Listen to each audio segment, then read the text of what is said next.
身为18线戏剧演员，我意外穿入恐怖游戏，只有玩命通关才能获得吊打娱乐圈的顶级演技。说好的治愈系游戏呢？我叫韩飞，一个坚持梦想的喜剧演员，被制作人恶意刁难，硬塞进来的小鲜肉抢了我的角色，指着鼻子骂我是 loser， 让我回家做狗。此处不留爷，自有留爷处。工作失意，原本想去游戏店寻找消遣的我，被老板极力推荐了一款叫做《完美人生》的游戏。当晚，我戴上头盔登录。初代管理员账号已激活，权限编号0000。眼前的温馨治愈瞬间碎了一地。一进游戏就被诡异阿婆堵门，热情拉我进屋吃饭。我本着好心帮他修好忽明忽暗的电灯，系统秒盘好感度奖励。更换保险丝已完成，梦师友善度+5。饭还没吃上一口，阿婆双眼布满红血丝的小孙子指着我的鼻子尖叫：“我才不吃从棺材里取出的东西！”阿婆面不改色的把孩子反锁进卧室。我顺着地上的汤汁低头一看，那个底座疯狂漏水的冰箱下层，塞满了鼓鼓囊囊的黑色塑料袋。没等我探查，系统冰冷的砸下积极新手任务：睡觉，要求只有一个，3小时内死都不能下床。下一，卫生间的自动场前有一只白骨手房门深处，后有一道黑影无声的站在床边，死死的盯着躺在床上的我。跑！我抄起菜刀破门狂奔，怪物在楼道里疯狂追杀，退出间全程灰色。确定！系统冷漠宣判：上线时长未满3小时，无法退出游戏。眼看怪物贴脸，我纵身一跃，直接从4层楼高的悬空楼梯翻身跳下。我的正眼，等待我的不是温暖的床铺，而是破门而入的警察和指在头上的枪口。原来就在我进游戏那天，有一条古董街被烧了，而我唯一能证明行踪的游戏店老板却被警方证实，这人3天前就死了。我见鬼了！那昨天卖我游戏的是谁啊？我还没想明白呢，脑子里突然炸开一个系统警告。原来那个游戏在我脑袋里装了黑盒，敢泄露游戏存在，直接脑内引爆，0.0001秒内死亡，超过24小时不登录也炸。抓我的那个美女女警丽雪，审完我之后自己也进了禁闭室。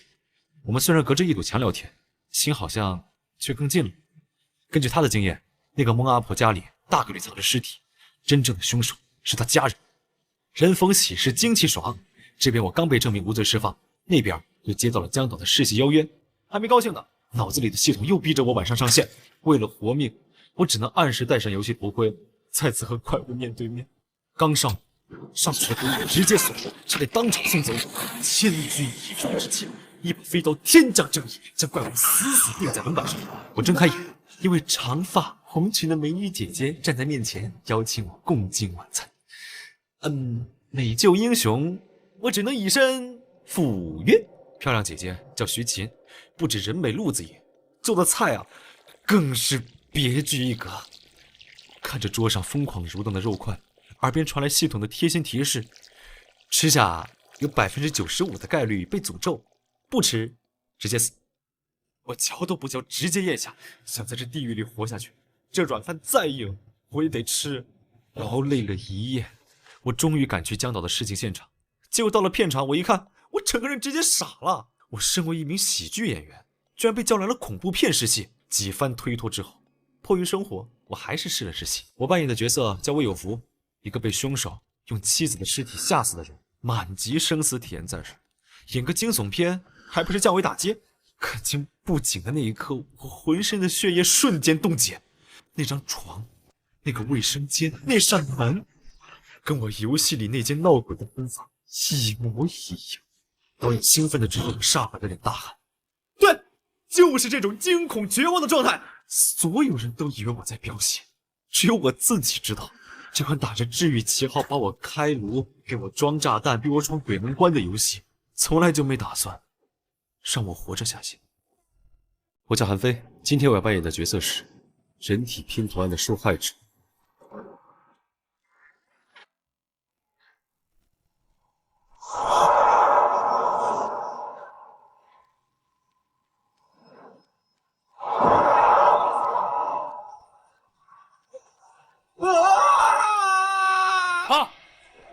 反派呢？到底了，怎么还不出来？对不起，导演，我刚看见韩飞那个表情，还真以为身后有什么东西，忘记出来了。刚才也看见了吗？这是真实的演技吗？看见了，这他妈是不知名演员，他是以后爆火的呀！你他妈是杀人凶手，你怕啥呀？哎，可惜了这么好的镜头，气死我了！韩飞，你这演技进步太大了，我算是捡到宝了。我演的真有这么好？编号0000玩家，演技评级中等1级。系统真的把他不掉了？当然，这就是为了演惊悚片而生的。立刻，马上，咱们直接签整部。可是江导，我不想签。你就是为了演惊悚片而生的。立刻，马上，咱们直接签整部。可是江导，我不想签。不想签，简直就是浪费。我的梦想还是成为喜剧演员。人总是要吃饭的嘛。你可以靠恐怖片打出名气，然后再去演喜剧。可是片酬我尽量帮你多争取一些。明天正式进组啊！我都不知道能不能熬过今晚。特派员同志，老城区北街21号院找到孟师了。北街21号，应该就是这里了。什么？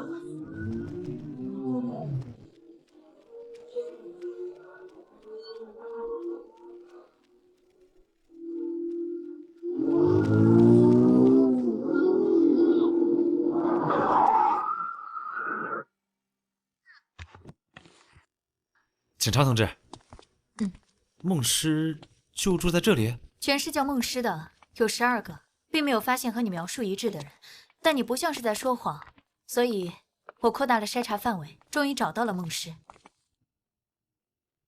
看我干什么？那个孟师10年前就去世了。去世了？那孟师的孙子孟辰死亡时间也是10年前。游戏里的 NPC 居然全是去世的人。你们找谁？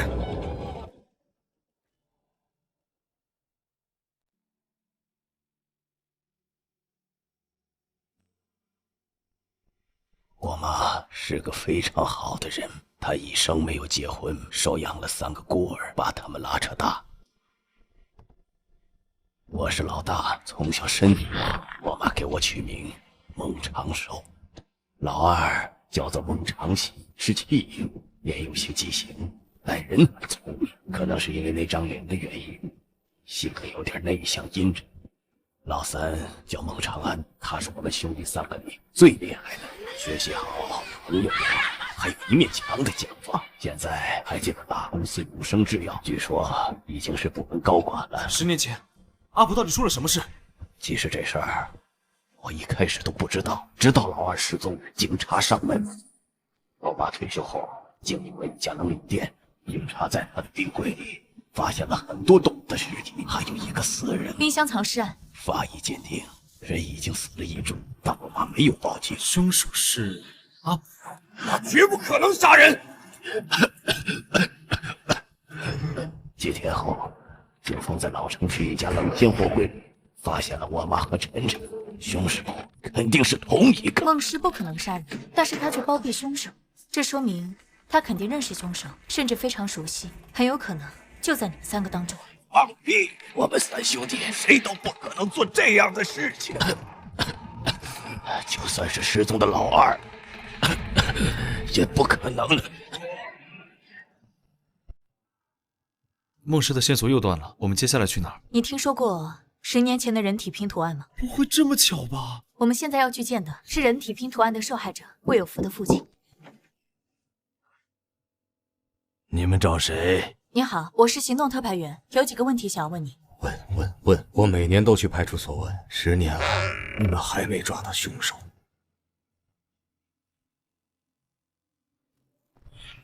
夫妻照，人体拼图案。老爷子，其实我跟有福哥是很好的朋友，我叫韩飞。不像，你看这岁数不大。可能保养的比较好吧。有福哥生前和我说过，他最放不下的就是您老人家和阿美。有福拼死拼活的工作，就是为了能给阿美补办一个婚礼。现在说这些也没用了。不，还有用。总有一天会抓住害死有福哥的凶手。那我们就来聊聊那件事吧。保重身体啊！如果遇到什么事儿，你就打给我。喂，你似乎对这个人很上心。我最近演了一个恐怖片，饰演的角色就是魏有福，而且我会和他成为朋友的。怪人。孟长寿、魏有福，婚纱照，人体拼图案，也许我能在游戏里找出隐藏在案件背后的凶手。啊，什么东西？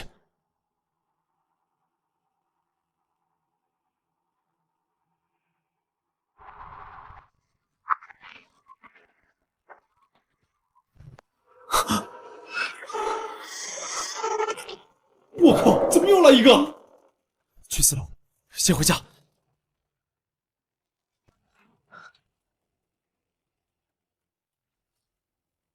死手，快找啊！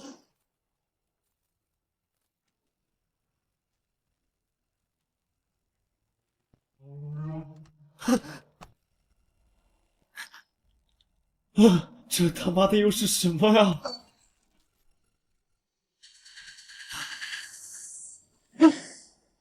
他进不来。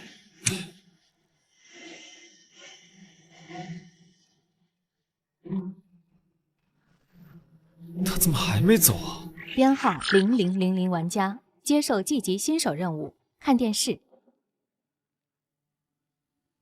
一直躲不掉吗？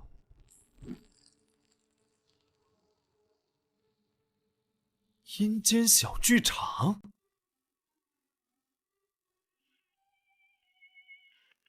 这次的新手任务，不会也突然跳出来个鬼吧？是那个鬼吗？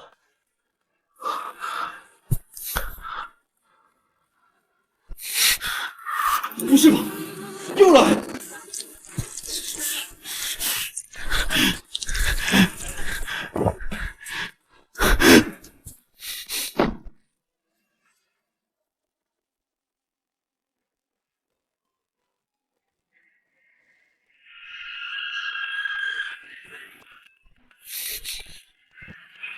这房间布局，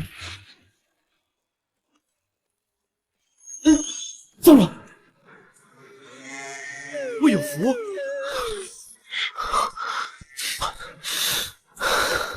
你会杀死我，我毫不意外。只是，能不能让我再听一次妻子的声音？她在等我回家，我答应过要为她补办一场婚礼。我拼命加班，但我不觉得累。我知道她一直在等我，能不能让我最后跟她告个别？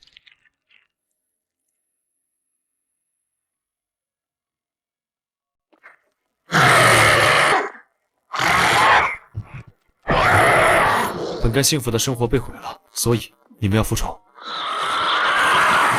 到这个意思，放心，我不会不管你们。但现在其他人想宣泄的话，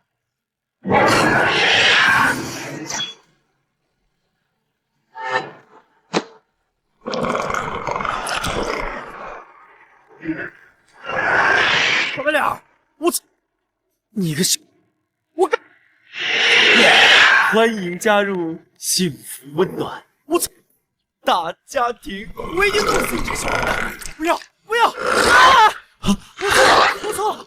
果然有进步，看到玩的多开心。编号0000玩家请注意，新手任务看电视已经完成，自由技能点+1，获得任务奖励房东的戒指。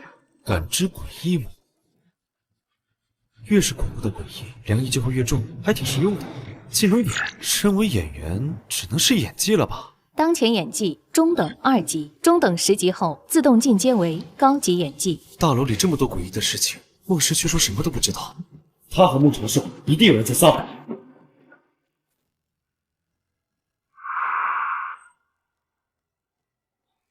什么情况？有鬼！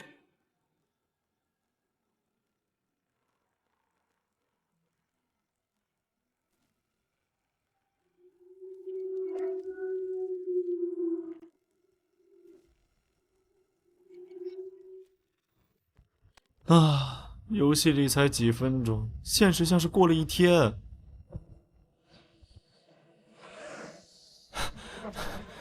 不好意思，我来晚了。好，没事儿，不急。反派的演员还没到呢。那位啊，每一次都是咖位不大，排场不小。詹乐乐，哎呦，江导，我们乐乐最近通告安排的实在是太满了，大家多包涵哈。行了，快去化妆。乐乐，走。反派就位，大家可以开始了。怎么感觉有人在盯着我？第3场第6景第1次 ，Action！ 嘿嘿嘿嘿，小妹妹一个人呀？曹公有变态！大姐，此路是我开。好害怕！好痛！啊，这个演的是哪一出啊？这人都不看剧本吗？停！你是一个杀了7个人的反派，不是小流氓。哎，导演，我觉得你不懂啊！我要按照我的想法塑造这个形象，我需要一个爆发的机会，我要坚持我的艺术。行，你来。够了！这就是你的爆发，这就是你的艺术，你吓到谁？你吓到了吗？没，你吓到了吗？阿飞，来。好吧，我试试。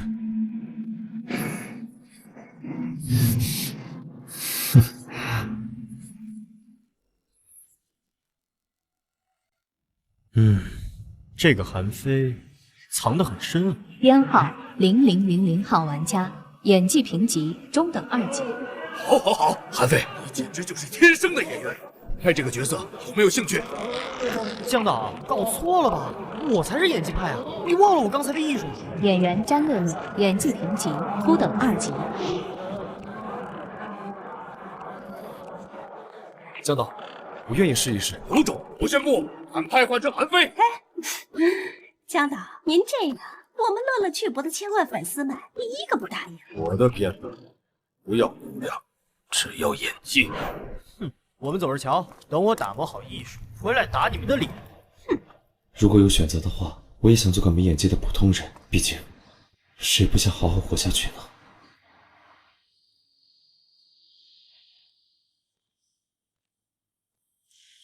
既然答应了魏有福，我就要帮他抓住凶手。但是在那之前，我得保证我不会被灭口。嫌犯最近行为异常，疑似准备动手。怎么感觉最近有不干净的东西盯上我？欢迎来到完美上次不出是在3楼，我要防止那个怪物手势。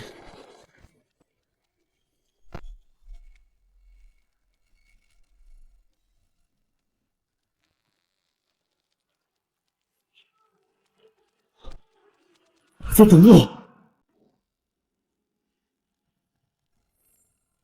进来！哎呦！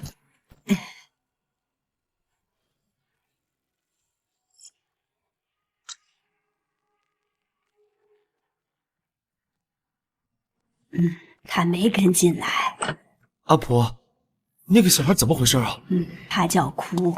晨晨说那是他的朋友，但楼长让我把晨晨看好，不要和那个孩子玩。1034有死过人吗？死人倒是没有，但小区之前有很多小孩失踪，把1034的门窗封死之后才好了很多。昨天晚上晨晨不见了，等我找完一圈才发现1034门开着。阿婆，楼里其他邻居呢？6楼都是外来户，不熟。5楼的邻居是个红衣服的女人。楼长已经很久没见了。你们说的楼长到底是谁啊？他住10楼1101，楼长60多岁，看着很和善啊。他脖子上有颗痣。又是那个游戏店老板。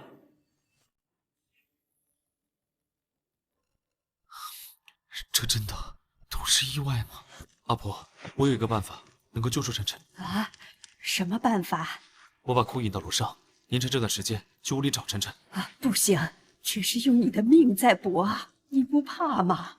怕，当然怕，但在我心里早已经把你们当成家人了。梦师友善度+10，积极隐藏任务，寻找晨晨已出发，是否接受任务？我不想再做这样的事了。为了救自己的亲人，牺牲别人。我的命刚才都是你救的，算不上牺牲。哎，你是个好孩子。等一下，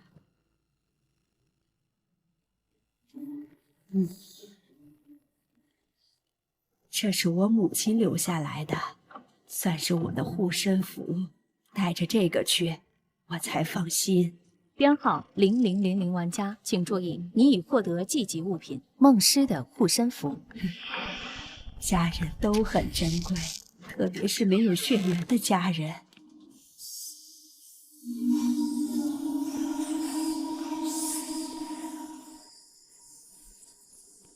鬼！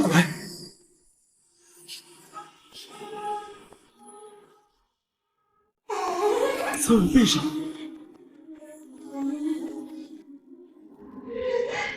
你就见见我的室友吧。魏有福，这小孩非要来玩，我心说咱们家这么多朋友，他肯定开心。吓死我了！任务进度：找到晨晨。啊，系统怎么没有提示任务完成啊？不好！阿婆，晨晨，这看着也太邪乎了。我住的那间凶宅都没有这么夸张啊！不对劲，去我家的那个小孩根本没这阵仗，这屋里肯定有别的东西。是吗？真是一点都不要啊！都当鬼了还玩阴的。窗户封死，跳出不行，退出游戏，但下次进入还是会在这个房间。戒指到现在都没有反应，这是仅有的好消息了。阿弥陀佛，耶稣在上，急急如律令。不管哪路神仙，求你一定要保佑我呀！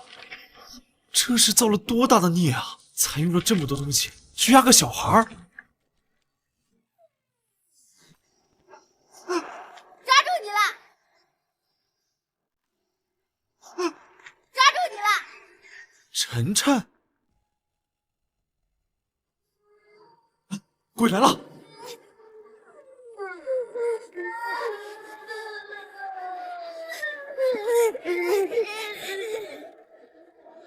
你才是真正的哭吧？有鬼了！有鬼了！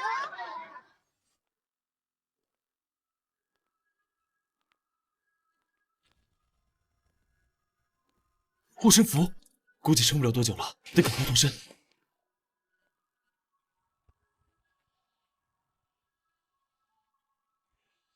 要救晨晨，只能这样了。普通的捉迷藏没什么意思，不如我们玩个大的。捉迷藏一般是一个鬼去抓所有人，今天不如我们反过来，你们所有鬼来抓我一个人，连自己这条命做赌注。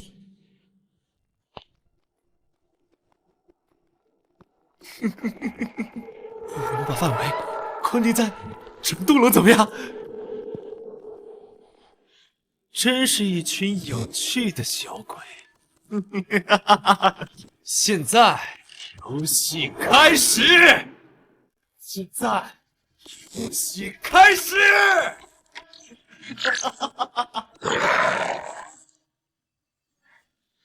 完了，逼装大了。这把给糊弄过去了，下次他们肯定要守尸。记了，记了。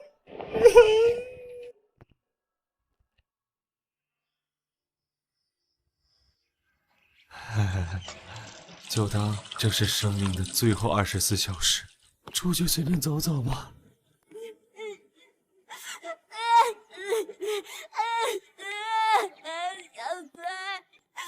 小乖在树上，它下不来了。小乖，啊，别哭，他还活着，活着一切就都有希望。他也是孩子，可是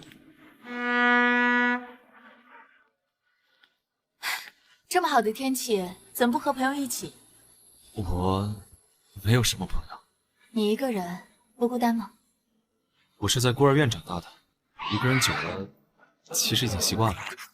生活其实很美的，韩飞，我觉得你该给自己个机会。机会可能曾经有吧。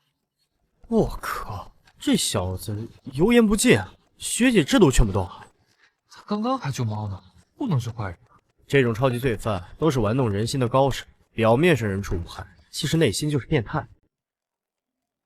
糟了，学姐危险！厉雪不老老实实在队里关禁闭，又去瞎掺和你俩工作了，赶紧让他给我滚回来！你还没回答我的问题。有一个还算不错的邻居，就这样了。王队啊，对，厉雪啊，我马上找到他。那也不错，清静。王队一天到晚管天管地的，可烦人了。厉警官，如果人生还是24小时，你会干什么？我打算是去吃火锅，去逛街，去玩，疯一整天。生活其实很美的，韩飞。问题总能解决，不要失去信念。李雪不是在关禁闭吗？赶紧给我回来！我先走了。风景真的很漂亮，总有解决的办法的。强制上线时间到了，算了，死就死吧。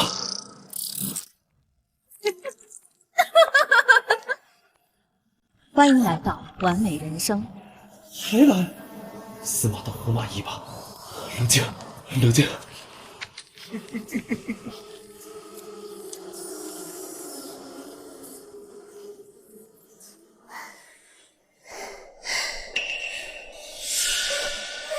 他们竟然夺走了你的双臂，这不公平！是谁做的？或许我可以帮你。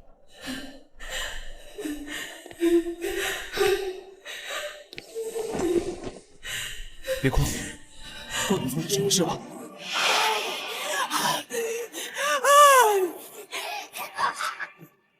你为什么离我那么远？你不想和我做朋友吗？我们可以每天玩各种各样的游戏。我们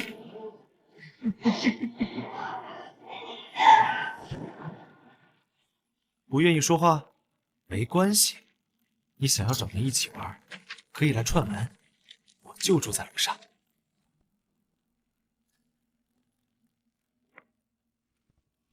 哦，我叫韩飞。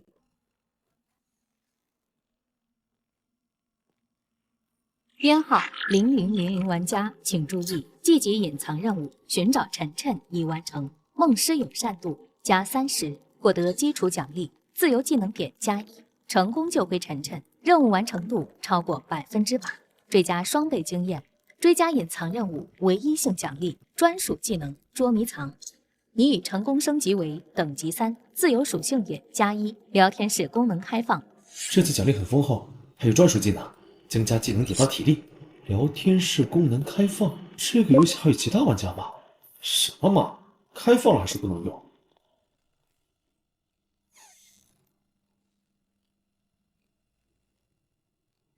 探查房间是一个好机会。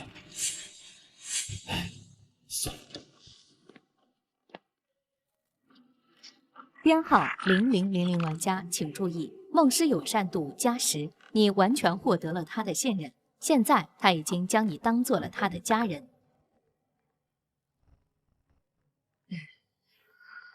阿婆，您醒了。韩飞，我真的不知道该怎么谢你。阿婆，您对我好，这些都不算什么。好好休息，我就回去了。以后有事儿找我就行。韩飞，其实我没你想的那么善良。你还记得我说的故事吗？你还记得我说的故事吗？以前有个女人收养过3个孩子，老大最老实，没什么本事，也没什么坏心眼。老二是她在医院捡到的弃婴，脸有些畸形，但人特别聪明，是3兄弟里最温柔、最善良的。老三非常调皮，睚眦必报，因为经常打架，女人总是训斥他。那孩子没有顶过1次嘴，但女人知道他从来没有觉得自己做错过。每次被女人训斥过后，老三都会跑出家门。他喜欢烧蚂蚁，还喜欢把蚯蚓弄断，然后就在旁边看着。老二很聪明，可是从不表现出来。老三则完全不一样，永远是第一。他好强好斗，对别人狠，对自己更狠。3个孩子都长大了，女人以为自己可以享享福，但没想到老二和老三喜欢上了同一个人。老二举办婚礼的时候，老三一直在后厨帮忙，他一个人宰杀了喜宴上要用的所有动物。老三没有在喜宴上露面，也没有跟老二说话。回到家后，一切都恢复平静，老三的脾气变好了很多，但是女人却隐约有种不祥的预感。没过多久，女人在老大用来运送冷饮的冷藏车里发现了一只乌鸦的尸体。那只乌鸦仿佛有个不好的征兆。女人开始留心，她发现车里面陆续出现鸟的羽毛、动物的毛，还有很细微的血迹。她查看了车子的定位，发现车子被人动过手脚，什么都无法显示。为了弄清楚，他在车厢里安装了一个很小的定位仪器。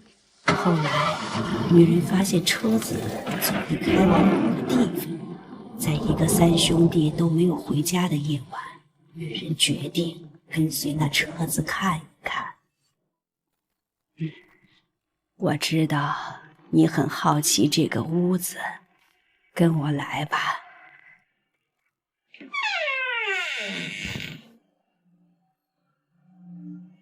我之前给你讲过一个故事，其实那个女人就是我。果然是这样。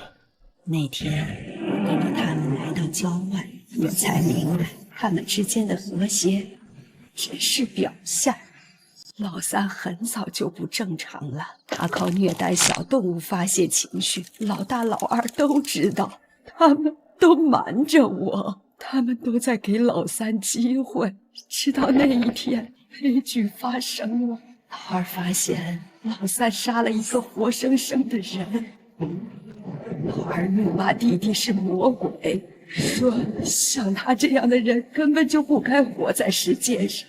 没病，我没病，我已经找到我在脑海深处的蝴蝶了。只要能找到那只蝴蝶，死你没有什么关系。老三是有精神类的疾病吗？会产生幻觉？老三总说他脑子里有一只蝴蝶，每当蝴蝶翅膀扇动时，他都会产生无法控制的杀意。老三告诉我们，诱导他行凶的另有其人。如果他告诉我们所有人都会有生命危险，他还说不久后老程却会发生连环杀人案，这一切都是为了找到脑海里的蝴蝶。作为家人，我们想给老三最后一次机会。连环杀人案，孟长安预言了人体拼图案，然后呢？他们没有来找你吗？我只记得我守着这具尸体，他们再也没有回来过。不，老三杀了人就要受到惩罚，你可护他，只会有更多的人遭受他的毒手。死者失去了生命，凶手却逃避制裁，这在我看来不公平。这个冰柜是封藏了一具尸体，也是封藏了所有人的幸福和美好。我觉得你应该放下了。阿婆，打起精神，您还要照顾晨晨，不能让孩子来分担大人的痛苦。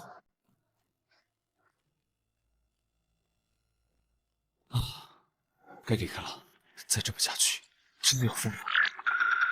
可以进入吗？请选择是否匿名发言。有人吗？凌晨4点还有人在线，兄弟，你浑身都长满了干吗？哥们儿还在吗？这么能干，你现在多少级了？你呢？对了，我能去你家参观吗？我要怎么称呼你？这么多聊天室里，我们2个能碰见，也算是缘分。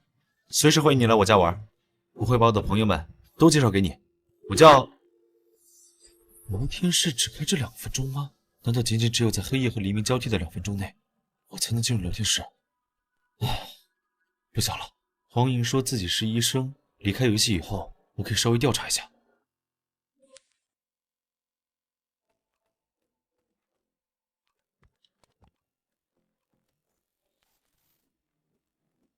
那个叫黄莹的，跟我玩的好像不是同一个游戏。按照他所说，我玩的是这个游戏的深层世界，他们玩的正常游戏是表层。只有在黎明到来之前的瞬间，2个世界可以通过聊天室交流。还有另外一种可能，黄莹在影里，他甚至可能不是人，而是一个鬼。他杀了一个玩家，所以知道很多东西。哥们儿，怎么了？看你一个人在这发呆，你是玩家吧？你是？我也是玩家。介绍一下，我叫黄莹。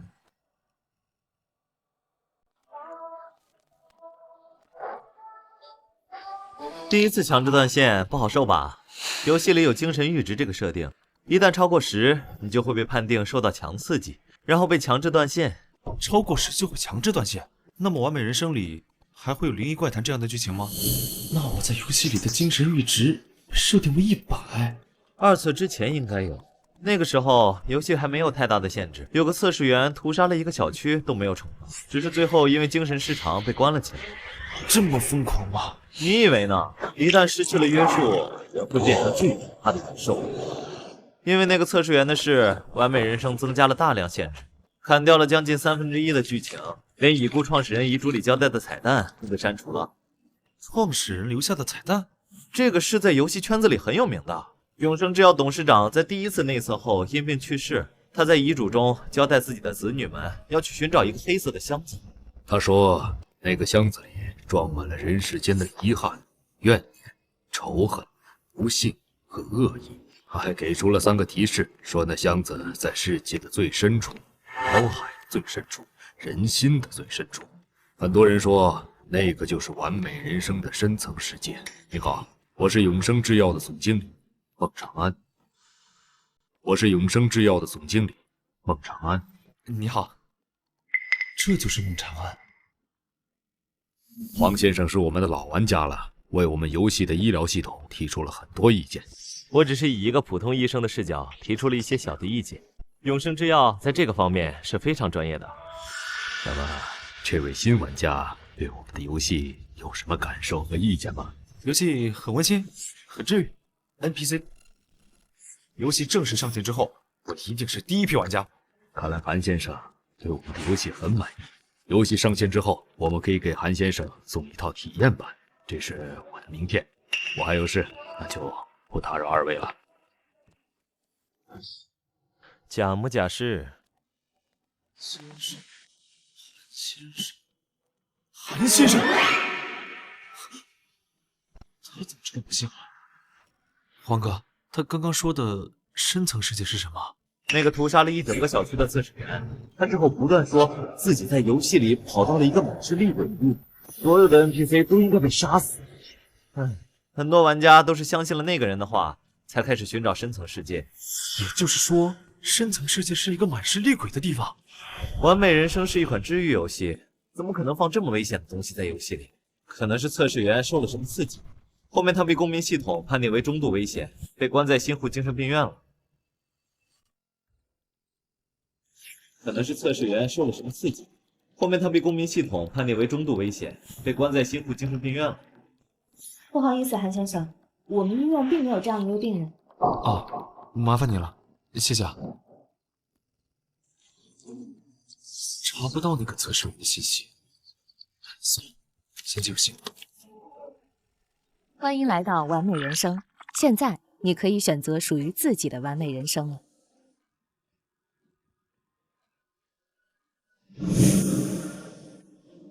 编号0000玩家请注意，新手保护期已过，新手任务洗澡，新手任务睡觉，未完成即将被替换，请玩家慎重决定是否永久放弃新手任务。新手保护期已过，我这几次差点命都没了。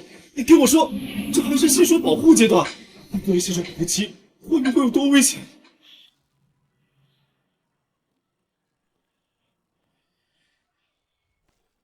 编号0000玩家接受季级新手任务睡觉，注意新手任务失败后，任务不会消失，但难度会有稍许提升。编号0000玩家接受季级新手任务睡觉。注意，新手任务失败后，任务不会消失，但难度会有稍许提升。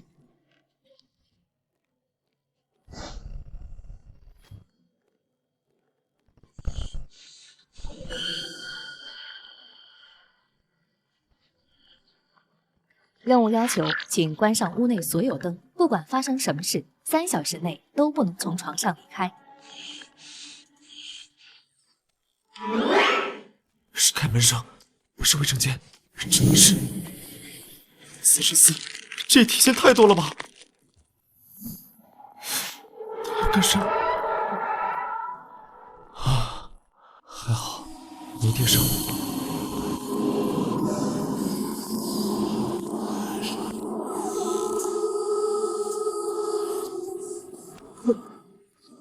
怎么了？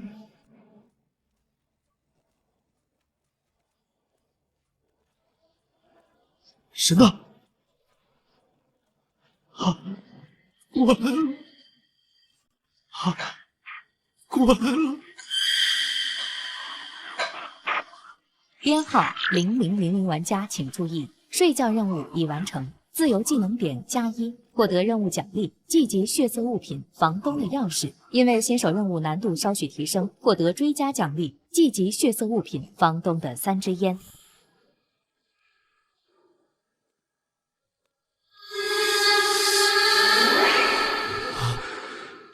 再坚持20分钟。化蛹，蝴蝶。老三总说他的脑子里有一只蝴蝶，每当蝴蝶翅膀扇动时，他都会产生无法控制的杀意。冰箱藏尸案、人体拼图案件都和蝴蝶相关，蝴蝶到底象征着什么？人体拼团一共有8位死者，按被杀顺序来看，好像看不出什么。但如果按照死者的年龄顺序，崔天赐12岁，童装模特，死亡时间为晚上11点到凌晨1点之间。崔彩衣18岁，崔天赐的姐姐，是一位童模。萧晴20岁，大学期间兼职做腿。张凌范23岁，双手白皙，是个沈模，死亡时间凌晨1点，跟他刚刚出现的时间完全吻合。那么下一位死者就是25岁的阿美，她的社交平台上有很多纯照，不少人邀请她当纯模。再下一位死者是26岁的魏有福，他是所有死者中唯一一位外貌上没什么优点的人。检方推断，他之所以被杀，是因为误入凶案现场。红模、腿模、手模、唇模，这个变态杀手夺取了受害人身上最美的地方，拼凑出了第8具尸体。这就是那凶手说的化蛹成蝶。你在找什么？他不会是在找我吧？是不是命里被小孩克过呀？来吧，无论如何，我都要撑过最后5分钟。等我活着离开，一定帮你们找到凶手。白天我给你们烧纸好不好啊？给个机会吧，家人们。编号0000玩家接受季级新手任务洗澡。任务要求凌晨4点之前使用游戏道具清洁身体、面部和头部，总清洗时间不得少于20分钟。他在保护我，不过有福好像从一开始就对我没有恶意，这点和其他鬼不一样。难道他还保留着部分记忆和人性？魏有福和凶手都是拼图爱好者，只不过魏有福拼接的是积木，凶手拼接的是生命。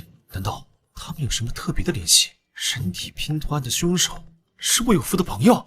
这时，第7位死者古叶，29岁，平面模特，死亡时间3点到4点。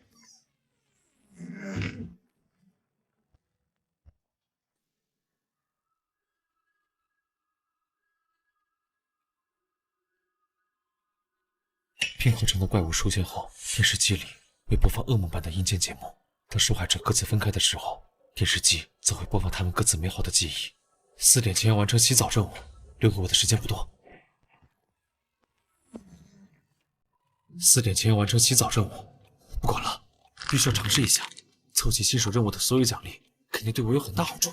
我要使用游戏道具清洗身体、面部和头部，时长不能少于20分钟。如闻所闻，这游戏真的把所有细节都还原出来了。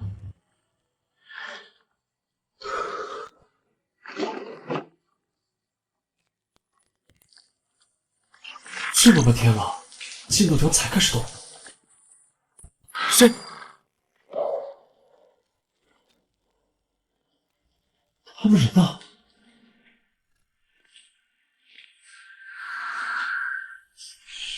你怎么没事啊？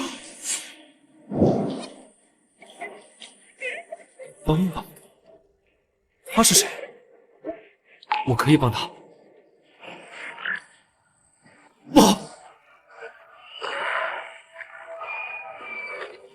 他就是第8号死者，他就是最后一块拼图，我该怎么办？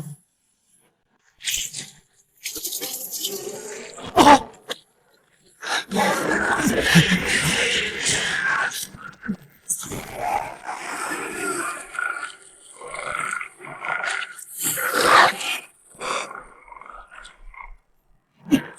我是来救你的。你知道自己身体里的那些黑色的线是什么吗？你叫什么名字？你还记不记得是谁把你变成了这副样子？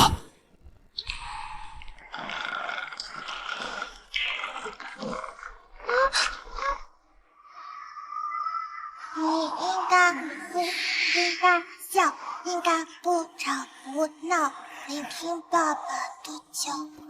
哥哥和姐姐被送往远方，弟弟妹妹越来越少。我穿上了爸爸做的新衣服，他说我还缺少一双翅膀。不！第8名死者的死亡时间是凌晨4点，他死在黎明。心里没房子，弟弟妹妹，新衣服。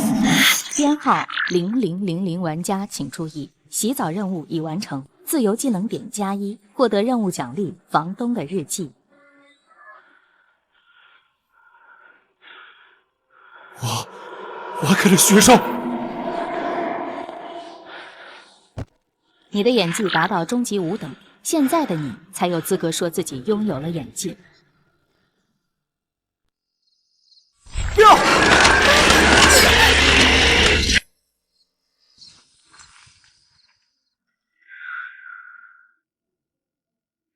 ！8号死者是个女孩，年龄在13到16。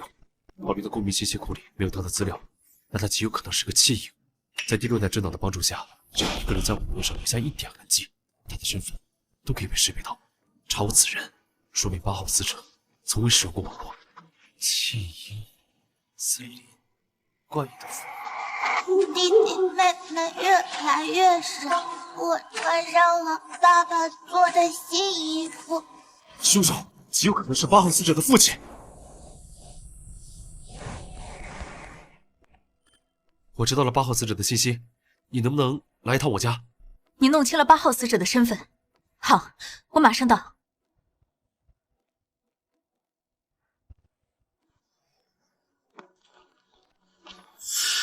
你不是个演员吗？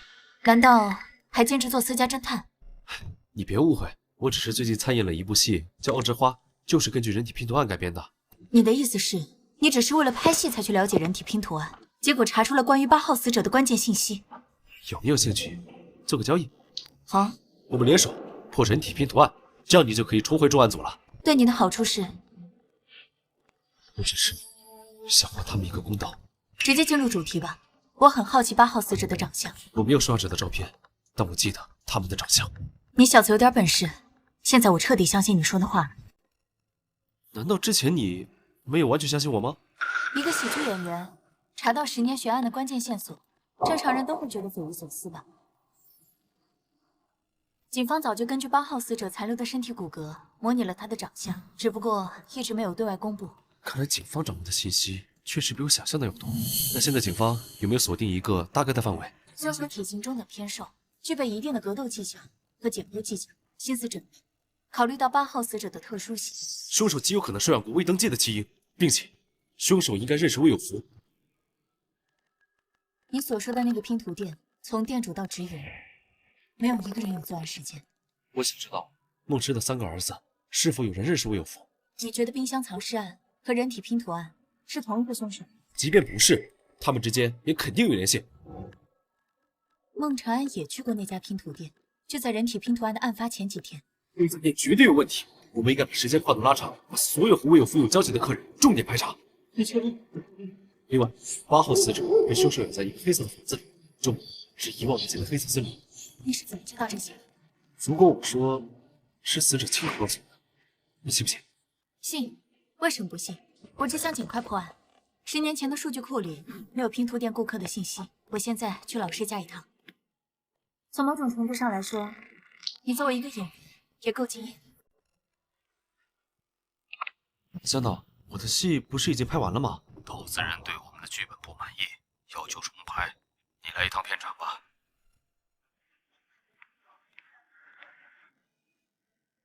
哼，没想到吧，我又回来了。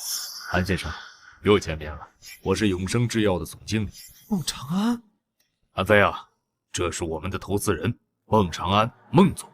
既然人都到齐了，那我就说下我的想法。韩飞，你继续演回魏有福，乐乐继续演凶手。这部剧要重点突出凶手在杀人时的内心纠结与挣扎。凶手是为了追寻某种指引才杀了人。那凶手不就成主角了？孟总，这段时间我闭关修炼，这次绝对有变化。你拍的什么狗屁东西？你尊重过我们这些受害者家属的感受吗？谁把受害者家属放进来了？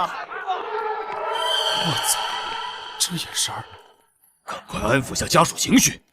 导演，这是怎么回事？受害者家属看了我们的宣传片资料，对剧情不满意。听孟总的意思，他想要美化凶手。那这样的话，家属不是更不满意了？等等，老爷子年龄大了，你们别这样，有话好好说。什么好说的？一开始都谈拢了，现在他们又临时变卦，不同意拍摄，这不就是想讹钱吗？你放屁！你们一开始说电影可以让更多人知道这件事儿，可以帮我们找到凶手，但你们现在根本就是在胡编乱造。我们是拍电影的，装犯人是警察的事儿，你们也是签过合同的。是你们出尔反尔！大家都冷静一下，警方已经重启调查人体拼图案，过不了多久就能抓住真凶。就是因为你们说拍摄电影可以扩大影响力，所以我们才不顾及自己的痛苦，愿意把这段最绝望的记忆拿出来交给你们。但是你们都做了什么？抱歉，辜负了大家的信任。我希望大家能稍微理解一下我们电影拍摄上，一部剧很难完全还原现实。你们怎么拍摄我不管，但是凶手明明没有抓到，你们为什么胡编乱造？我们答应帮你们扩大案情影响力，已经很仁义了。你们再继续胡搅蛮缠，我们就报警。还有脸报警？你们这是欺负人！好好说话，别乱指人。停拍！我要求立刻停拍！对，停拍！哎，你这个老大，给脸不要脸是吧？妈的，真是打了8辈子训！你们几个疯子，给我等着！你还好意思说话？你看看你演的什么东西！暴民，家里人真是活该！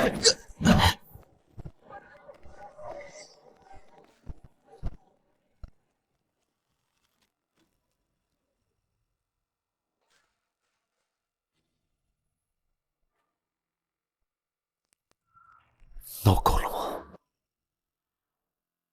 他们说的不错，在我看来，你的演技就像个垃圾一样。为了破这个案子，很多人赌上了自己的生死，你的表演简直是给他们艰辛付出的侮辱。孩子，你后背没事吧？你是古夜的姐姐古雨吧？你怎么知道？我知道你们每一个人，也清楚你们的痛苦。希望大家能先听我说两句。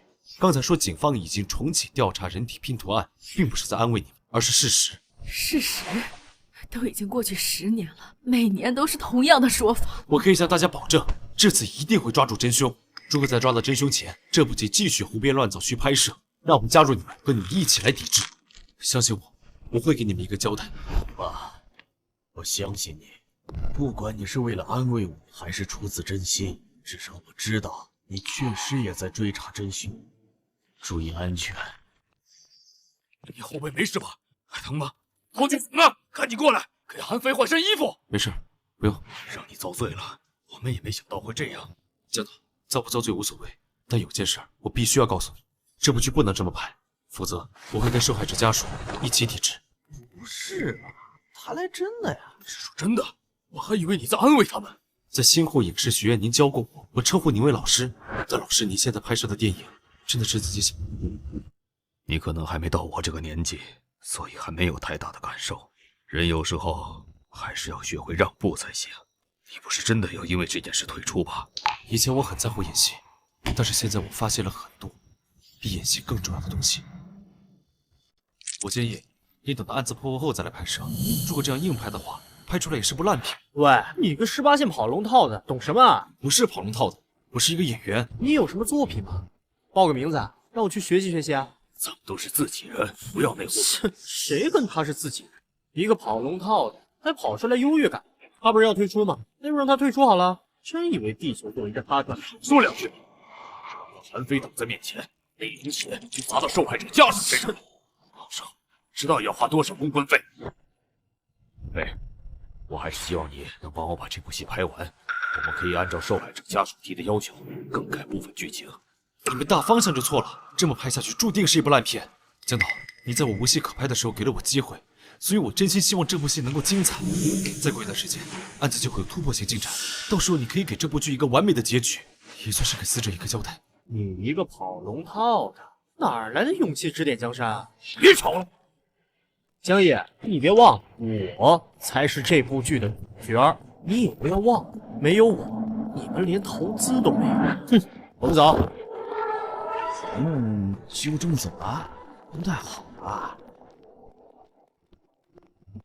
放心，我就是先晾他们几天，等他们知道了哪天离开了我不行后，自然会来找我。那个死韩非，我要想办法给他挤走，还真以为自己是什么东西了。韩非，我知道你说的有道理，你的坚持也没有错，但偶尔退让一下，这并不违反原则。这不是原则不原则的问题，你们过段时间会明白的。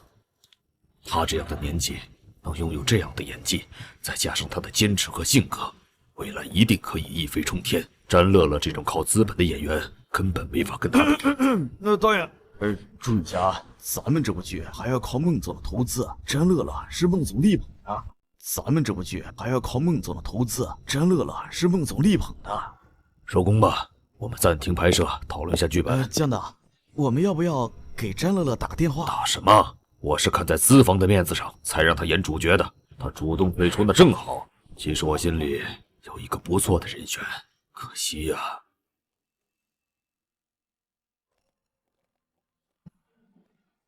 丽雪，有什么新情况吗？韩非，你这次可能立大功了。人体拼团有进展。我老师查询了内部保管的原始案中，在排查对象时找到了一个叫江江的人。这个人不是人体拼团案的凶手，但是剧团所有受害者都有过接触。江江，他是从其他城市过来的流浪汉，以会收废品、捡垃圾为生。这人智力有缺陷，傻傻的，经常被其他流浪汉欺负。他不是人体拼图案的凶手，但却和每个受害者都有接触。他在拼图店门口出现，监控拍到过魏有福给的钱。他也在深夜遇到过喝得烂醉的古片，他回收走了他的酒瓶。他也在商场外同一主播当面相撞，被赵灵范厌恶的骂了很久。江江脾气特别好，人十分善良，但是变故从21年前开始。老城区北街上原本有家私人福利院，院长贺守业在一次出差的时候，钱包被偷了。江江在垃圾桶里找到了钱包，他没办法进高铁站，就守在垃圾桶旁边，直到火车站的工作人员过来。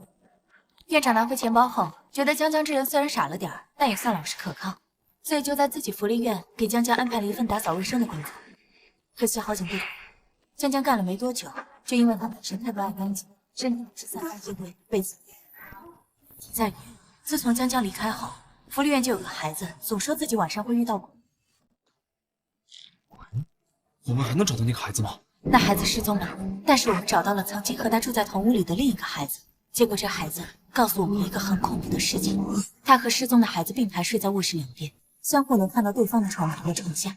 失踪的孩子总说，另一个孩子的床板下藏进这鬼，而且只在大家都睡着的后半夜出现。你想表达这个鬼就是江江？可这么明显的事，当初警方肯定会怀疑江江才对啊。警方第一个调查的就是江江，不过很难继续调查下去，因为他死了。这个江江就是这三兄弟杀死的流浪汉。没有证据表明他们三个就是凶手。不过你曾提示我，冰箱藏扇和人体拼团有关，所以我们又调取了冰箱藏扇的资料。结果有了惊人的发现。因为这幅画，我们觉得江江可能是内心那样的画。可是今天听到你说的那些人，我才意识到，黑色的树、黑房子、没有头颅的小孩，正好符合你给我看的那些提示。一个流浪汉根本没有什么值得通过。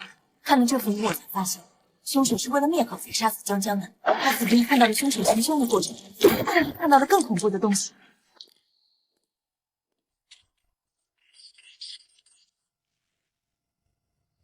我懂你意思了，你觉得江江去接触魏有福他们，不是想害他们，而是想救他们。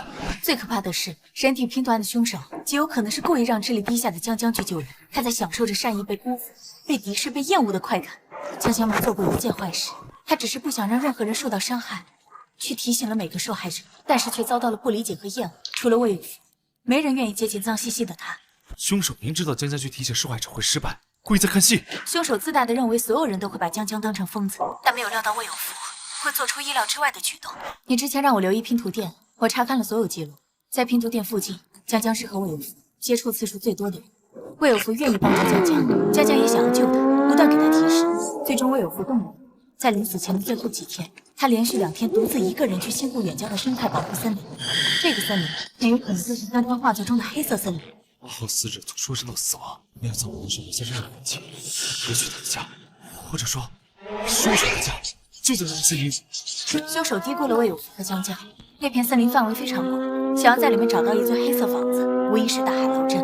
只有知道确切位置才能行。江江能够画出黑色房子和一群没有头的孩子，他肯定知道黑房的位置，还精确地传递给了魏有福。而魏有福还相信了一个路边疯子说的话：2次去探查，善良乐观的时候，成全了彼此的生活。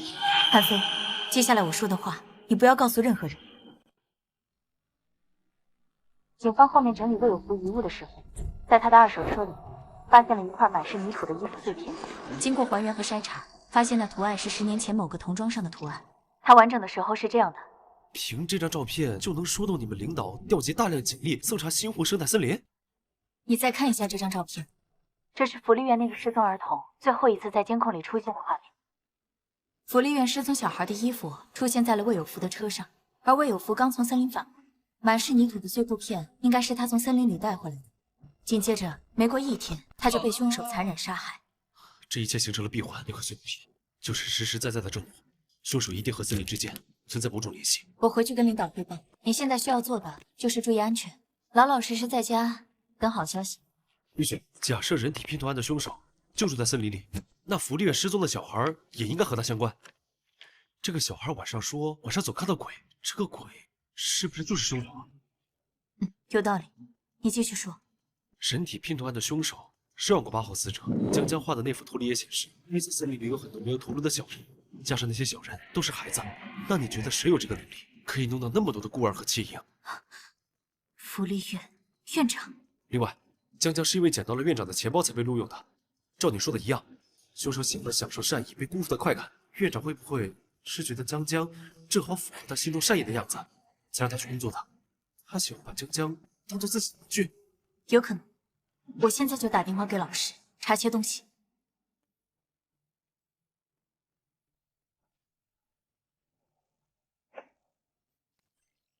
欢迎来到完美人生。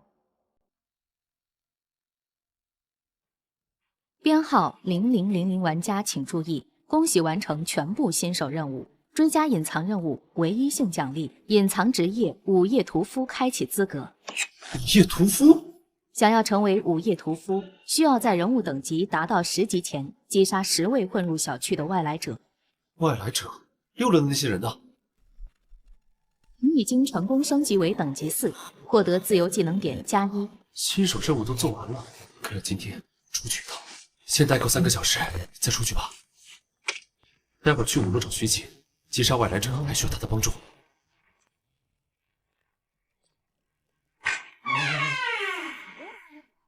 姐姐，我也来了。你来的正好，我又研发了新的菜品，你来尝尝。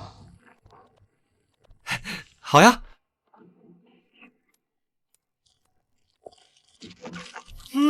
好吃，美味，细腻，丝滑。所有来我家吃饭的人当中，你是最让我开心的。以后我会做更多好吃的饭菜与你分享。除了我，另外的是谁呀？以前楼长也会来我这里吃饭，可惜他品味很差，完全不懂美食。楼长来过。楼长跟公寓里的住户关系都不错，可惜后来他莫名其妙失踪了。不过他应该早就有准备，在他失踪前，把公寓楼入口那扇铁门的钥匙给我了。他知道我每周都要出去买菜。楼长失踪后，公寓楼内混进来很多外来者，其中有几个现在就在6楼。第2个来我家吃饭的邻居就是外来者，他曾经住在6楼，那人对吃并不感兴趣。为了让他明白美食的意义，我特地将他的皮留了下来。你好像有点不舒服。我只是在思考，一个人只够做餐盘下的一块垫子，可如果把他们全部都找来，说不定你可以换一张新的桌布了。你竟然能猜到我的心思。或许我可以帮你。合作愉快。能吃到你做的饭菜，真是一种幸福。以后我会给你带更多食材过来的。上线时长已经满3小时了，反正随时可以退出，要不去拜访下他们吧。打扰各位了，我进来了。他们拼合成人体拼图怪物了，我有什么可以帮助你们的地方吗？凶手我已经快要抓住了，你们的大仇我会帮你们报。幽福，你想说什么？安？孟长安？你想告诉我凶手是孟长安？难道他们7个每晚都要经历被分尸般的痛苦吗？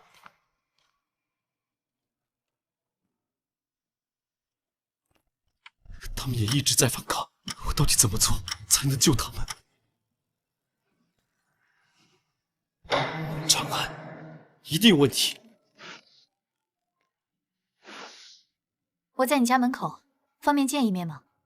昨晚行动大败局调集警力，搜查了西部生态森林，耗时整整4个小时，在森林最深处的洼地旁边，搜查到了一间黑色房子。在那房子里发现什么了吗？最深处的黑色房子里没有任何现代通讯工具，非常原始。屋子不大，分为地上和地下2层。地上那层很普通，就像是护林员给自己搭建的小屋。但是通过暗道进入地下后，会发现另外一个世界。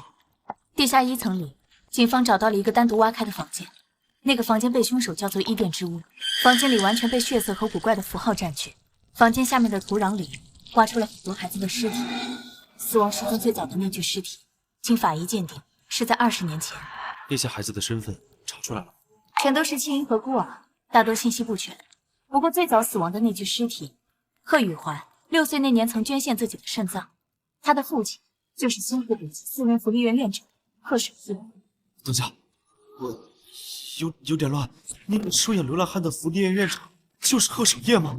他自己孩子的尸体也在这黑屋当中。我们发现贺守业有重大作案嫌疑，生态森林的黑房子跟他有关。他的孩子当初捐赠的肾脏并非自愿，而是贺守业为了进行某种交易换。那他根本就是一个人渣呀！但他伪装得非常好，所有人都觉得他是一个好。他孩子病死后，他还自己出资修缮了北极福利院，为的就是追念自己的孩子。堂皇！你们现在控制住他了吗？他的确有重大嫌疑，但是魏有福阿美死的时候，他确实有不在场证明。另外，贺守业在人体拼图案发生后几年就出车祸死。死啊？是，整个人体拼图案背后就好像还有另外一只手在操控着。我还要提醒你，那个凶手很残忍狡猾，报复心极强，那很可能会找上你。找我？没错，你们最近拍的戏一定会吸引他的注意力，你要注意安全。我先走了。哎，听你说了这么多，我现在也有点慌。那个变态杀手可能找到我，你能不能教我一些格斗技巧啊？你想让行动大败员教你打架吗？你的同事都说你能打，拜托了。也行。我教你是因为你现在的处境的确很危险，也不算违反纪律，对吧？当然，你这是在保护公民安全。那就别耽误时间了。大部分人在遇到歹徒的时候，防守动作会比进攻动作多很多。这虽然是人之常情，但会影响你的动作。你首先要克服的就是自己的内心，敢于进攻。你放心，我现在的心理素质，不管看见什么歹徒，估计都不会害怕。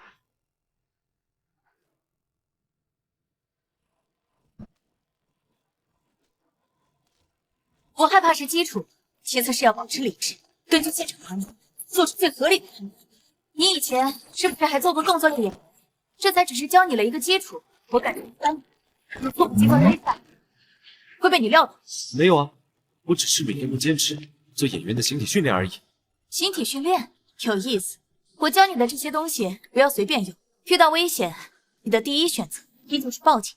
德佳，我这几天在家里想了想，有个人你们一定要重点关注。谁？孟长安。我知道网上对他的评价很高，但实际上他很有可能是个心理严重扭曲的疯子。比起孟长安，老二孟长喜的作案嫌疑更大。为什么评估结果显示孟长喜有严重的反社会倾向？其实，在搜查星湖森林前，警方就已经暗中盯上孟家兄弟了。孟长安和孟长寿大部分信息都可以查到，唯有老二孟长喜在人体拼图案发生后不久就失踪了，从此他再也没有使用过自己的身份信息，仿佛在躲避着什么。这人从小性格孤僻，还经常被客户投诉，身边没有一个人觉得他正常。但仅凭这些，也不能说他具有反社会倾向啊。孟长喜失踪之前，他的妻子说孟长喜经常觉得有人会杀他。警方还在孟长喜卧室床下找到了大量关于冰箱藏尸案的笔记，以及昆虫和小动物的标本。孟长喜家里的这些东西，会不会是有人想嫁祸他？孟长喜失踪应该不是为了躲避警方调查。假如他没有撒谎，那很有可能是真的有人要杀他。想杀他的人才是真凶。或许有人可以营造出来一种虚假的人格来欺骗公民信息系统，就比如孟长安。这10年来，他很有可能一直在网上留下虚假的信息。你好像对孟长安特别在意，理论上存在这种可能性。对啊，你一定要多多注意孟长安，这人有大问题。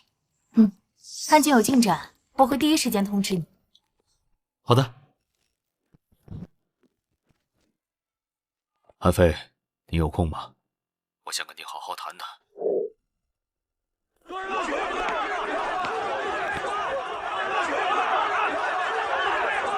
老爷子，人体拼图案已经重新开始调查了，要不了多久就会出结果的。你年龄大了，总这么站着，身体会撑不住的。陆琪，我知道，但这已经是我仅有的能够为有夫做的事情了。凶手一定会被绳之以法的，我向你们保证。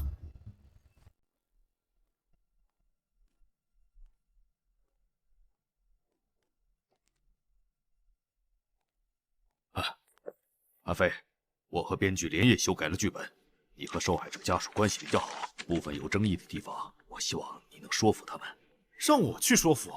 这已经是我对受害者家属最大的尊重了。如果他们还是不同意的话，我只能强行拍摄了。毕竟这电影不是我一个人说了算的。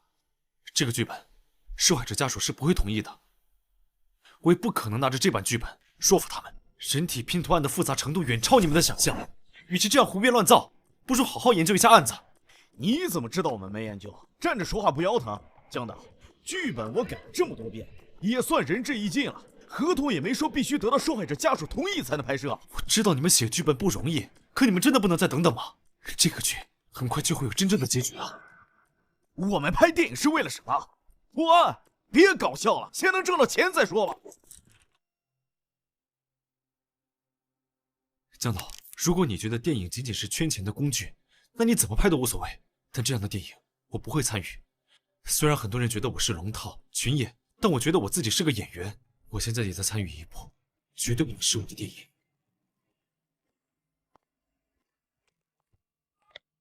龙姐，能不能再给我几天时间？还要时间？我已经给你多少时间了？主演罢演，受害者家属闹事，我这边也很难呀。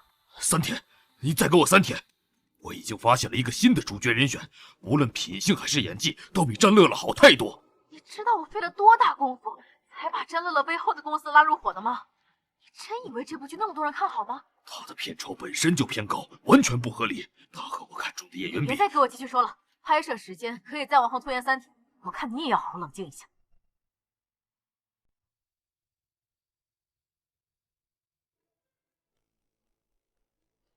你们找到孟长安的把柄了吗？跟孟长安没有关系。随着调查的深入，我们发现所有证据都指向孟长喜。生态森林黑屋的报告出来了，我们发现了贺守业和孟长喜的残留物。另外，我们查到了数年前的道路监控视频，我们发现贺守业出车祸附近有孟长喜身影。我们怀疑贺守业不是死于车祸，而是被孟长喜谋杀的。他怎么会杀贺守业？很有可能是为了灭口。孟长喜和贺守业都是凶手，他们通过某种方式联系，互相杀死对方想要杀掉的人。孟长喜为了不暴露自己，杀死了贺守业。会不会是有人陷害孟长喜？不排除这个可能。也正是考虑到这个原因，所以我们才没有发布孟长喜的通缉令。你们还发现了什么？我们还发现贺守业就是个十足的人渣。他结婚前表现得很老实，结婚后逐渐显露出变态的一面。一开始他还在压抑自己，后来贺雨怀出生，贺守业对母子俩的态度越来越差，他妻子不堪忍受，独自逃走了。贺守业多次威胁妻子，如果不回来就杀了贺雨怀，逼得妻子报警。最后两人离婚了。夫妻俩争夺的焦点是房子，他们都不想要有先天疾病的贺雨怀。他很可怜，没有朋友，一直被关在家里，每天生活在恐惧中。后面的事情你也知道了，贺守业把贺雨怀的肾脏卖给了一个富豪。或许我应该去陪陪那个小孩。非常讨厌小孩的贺守业后来成为了福利院院长，这本身就是一件非常可怕的事情。我们对他进行了人格模拟测试，最终得知他是受到了某种外因的刺激。我们整理了贺守业的遗物和笔记，发现了一些问题。贺守业在他孩子病死之前，他就跟完全变了个人一样。他开始大量阅读关于精神世界和哲学类的书籍，偶尔会把自己关在屋里，或者深夜出门，给人感觉像是在寻找什么一样。我们走访了福利院的孩子，有人说觉得院长很奇怪，经常会问一些他们无法理解的问题，比如有没有梦到深夜床边站着人，有没有在梦里看到过一个黑色盒子，有没有梦到一只落在人头上的蝴蝶等等。蝴蝶？贺守业似乎想要寻找一个特殊的孩子，他找了很久都没有找到，所以想要自己制作出来一个符合他要求的孩子。这个孩子应该就是人体拼图案的8号死者。在他人格发生转变的整个过程中，有一个名词在他的笔记中出现次数明显增多，那就是蝴蝶。这仿佛是某种象征。这种情况也发生在孟长喜身上。我们发现他失踪前也在大量阅读和人体脑域有关的书籍，并且痴迷于蝴蝶，一直在追寻着蝴蝶。孟长喜的遗物和遗留下的信息，有没有可能是伪造的？或者说，有另外的人想嫁祸给他？想要伪造遗物很难，他要模仿孟长喜的字迹，知道他所有的社交账户密码。最关键的是，谁会花数年时间去布置这一切？如果我是真凶，我就会追踪这些。一旦事情暴露，这便是一条后路。比起孟长喜，你们真的要多注意孟长安。看着最无害的家伙，说不一定连收养自己的母亲都能杀害。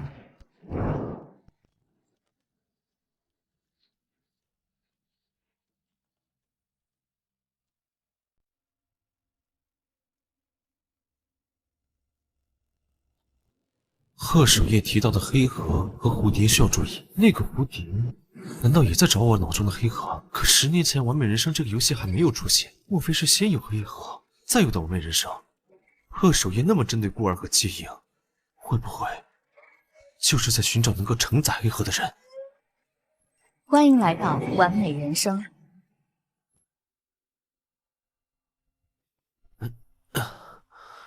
这地方发霉阴了，但是待久了，还真有种家的感觉。崔天赐，今天是受害者们看电视的日子，他们每天都要经历被分尸的痛苦。不知道案子破了以后，能不能让他们找回真正的自我。时间到了，去探索一下吧。有福，他快失去理智了，我得赶紧走。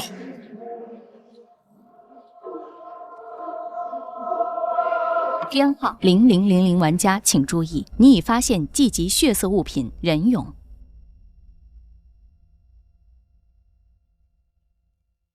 好歹也是个变态杀人狂，全身上下就这么一个俑。6楼居住的都是外来者，我想要获得隐藏职业，必须在10级前干掉10个外来者。这个虫俑被外来者随身携带，应该很重要。随便拿别人东西不好，失主一定很着急。不如我带着5楼的姐姐一起把人俑还给他们，然后把他们全部干掉。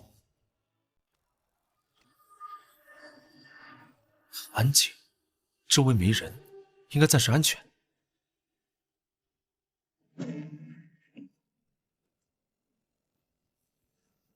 姐姐，你在家吗？我是楼下的邻居。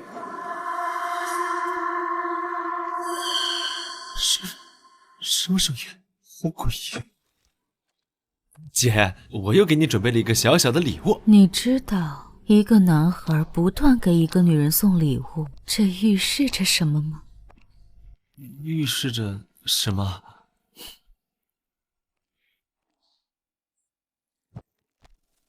进来吧。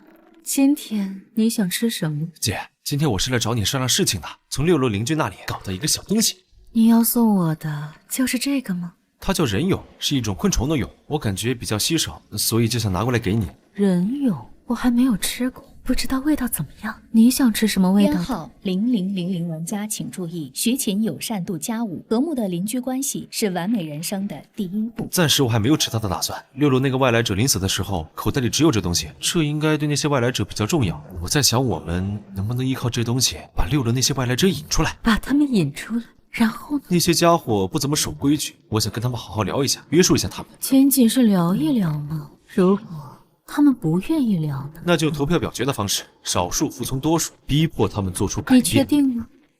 我们只有2个人，我们才是少数。姐姐，你数错了。如果他们不愿意聊的话，那他们只会剩下1个人，留下的这个人以后还能帮我们找到更多的外来者。姐姐，刚才我来5楼的时候，你好像在1054里，难道这一层4个屋子都是你的吗？本来只有1052是我的，后来我的邻居都主动把自己的房子让给我了。我也不知道他们为什么会这样。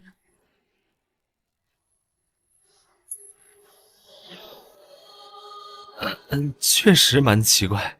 那1054和1053房间里都有什么？我能去看看吗？当然没问题，只要你不害怕就行。当然，那也是姐姐的家。1053是我的杂物室，我把一些珍惜的食材和自己制作的工艺品放在这儿。这也是工艺品？算是。好痛！看来他们很喜欢你。那还真是荣幸啊！我该怎么跟这种邻居相处啊？姐姐，那1054呢？那里会乱一点，有些食物不太乖。这女人好变态！姐，我知道你平时比较忙，如果你不嫌弃的话，像打扫卫生这种粗活交给我就行了。你就专心做你喜欢的事情，安心研究美食，杂活以后就让我来做吧。以前好像也有个人这么说过，但是他骗了我。后来他不见了，他藏到哪里去了？我怎么什么都想不起来了？10年前，有生制药负责新药临床试验的主管就叫徐琴。这2个徐琴是同一个人吗？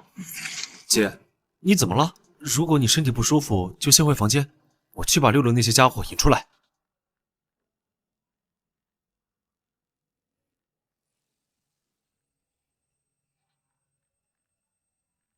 有个人藏了起来，我忘记了一些东西。那个人说不定就在6楼。不过你跟我一起去的话，他们会害怕，以后这些打下手的事交给我就可以了。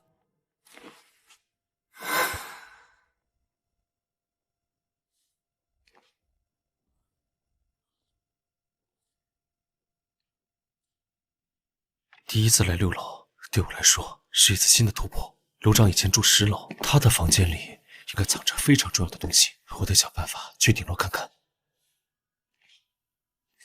这些外来者真没素质，花盆摆在台阶上，万一砸到人怎么办？总算是到6楼了。获得任务奖励：房东的戒指。感知诡异吗？越是恐怖的诡异，凉意就会越重。有人在吗？我是楼下的邻居。我做亏心事，不怕鬼敲门。这些人不开门，可能是心里有鬼。你不开门，我就一直敲。我知道你在家，别躲在里面不出声。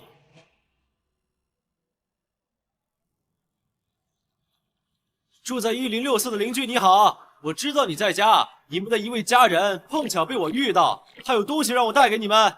1064的邻居，你们在家吗？楼道里这些杂物是你们摆放的吗？1064的邻居，请把门打开吧。你们也不想我每晚都跑过来敲门吧？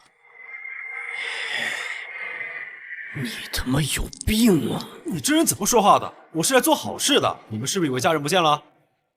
没有，不可能啊！那个人拜托我，让我一定要把这东西交给6楼的住户。哎呀，看来是我弄错了。你没弄错，这个虫蛹确实是我朋友的，把它给我。你刚才不是说你们没有家人失踪吗？那这东西肯定不是你的。你以为我有那么好骗？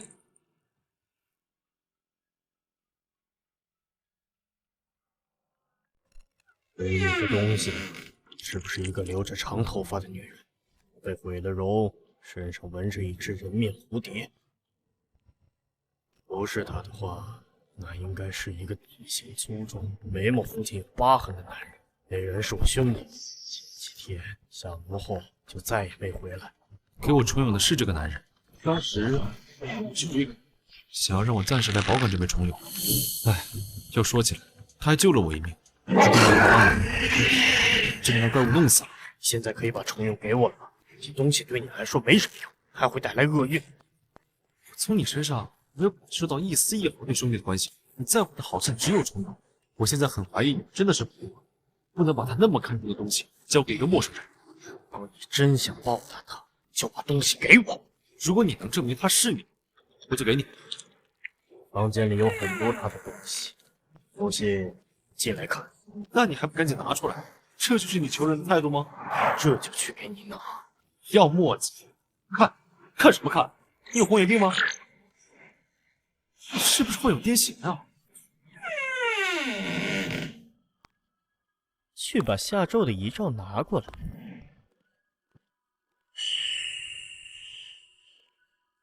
我们以前都在一个电影院工作，这是我们的合照。现在你相信了吧？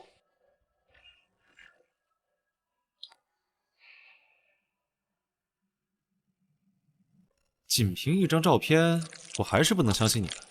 那兄弟救过我的命，我必须要帮他完成最后的心愿。这东西虽然对我没用，但我会为他找到真正的主人。看得出来，你很重情义。我的兄弟既然愿意把这东西给你，说明你得到了他的认可。你是我兄弟的朋友，那就也是我的朋友。我以前没见过你，你应该是新搬来的吧？这楼内很危险，我们认识一下，多个朋友也能相互照料。你叫什么名字？抓住他！不叫！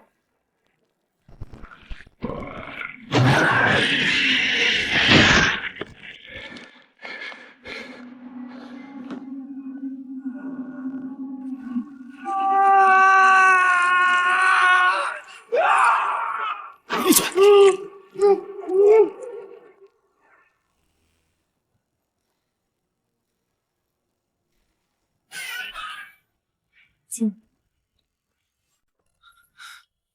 怎么去了这么久？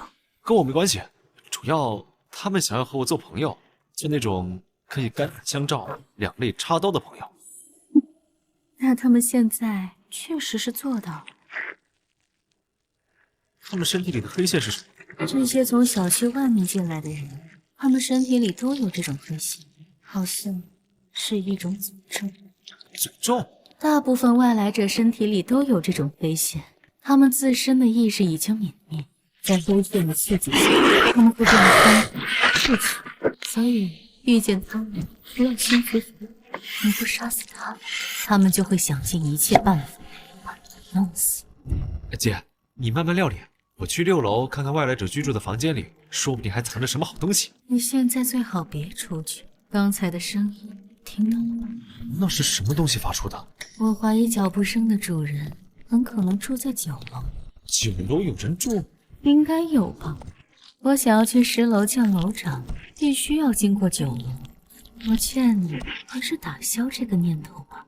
8楼已经是禁区了，9楼最好永远不要靠近。为什么？你只需要知道，楼长之所以能成为楼长，不是因为大家有多么爱戴他，仅仅只是因为他是唯一一个可以自由通过9楼的人。你放心，在准备充足之前，我绝对不会随便往楼上走的。如果你非要送死，我希望你能死在我的面前。姐，是不会去送死的，我还有非常重要的事情做，比如吃遍你做的所有美食。有点小，你觉得呢？样式有点单调。我听一个外来者说，他们当中有人皮肤上纹着人面蝴蝶的纹身。人面蝴蝶。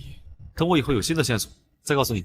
刚刚那人的衣服，找找看，说不定能发现什么道具。编号0000玩家请注意，你已发现天堂电影院工作证。艺人职业触发条件之一，持有该证可以自由进入天堂电影院。艺人这个职业我蛮感兴趣的，就是不知道是不是我理解的那种艺人。编号0000玩家请注意，你已发现被诅咒的合照。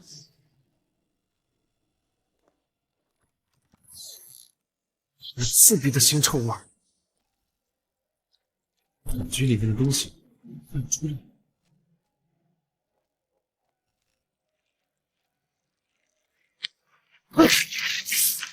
这家伙好像有智慧，不像是普通的虫子。他对我来说好像没什么用处，还很危险。你再扎我下试试。编号0000玩家请注意，你已发现季级血色物品人俑。6楼的外来者不止那2个，其他3个房间我还没看。如果我把他留在这里，我爹会被其他外来者带走。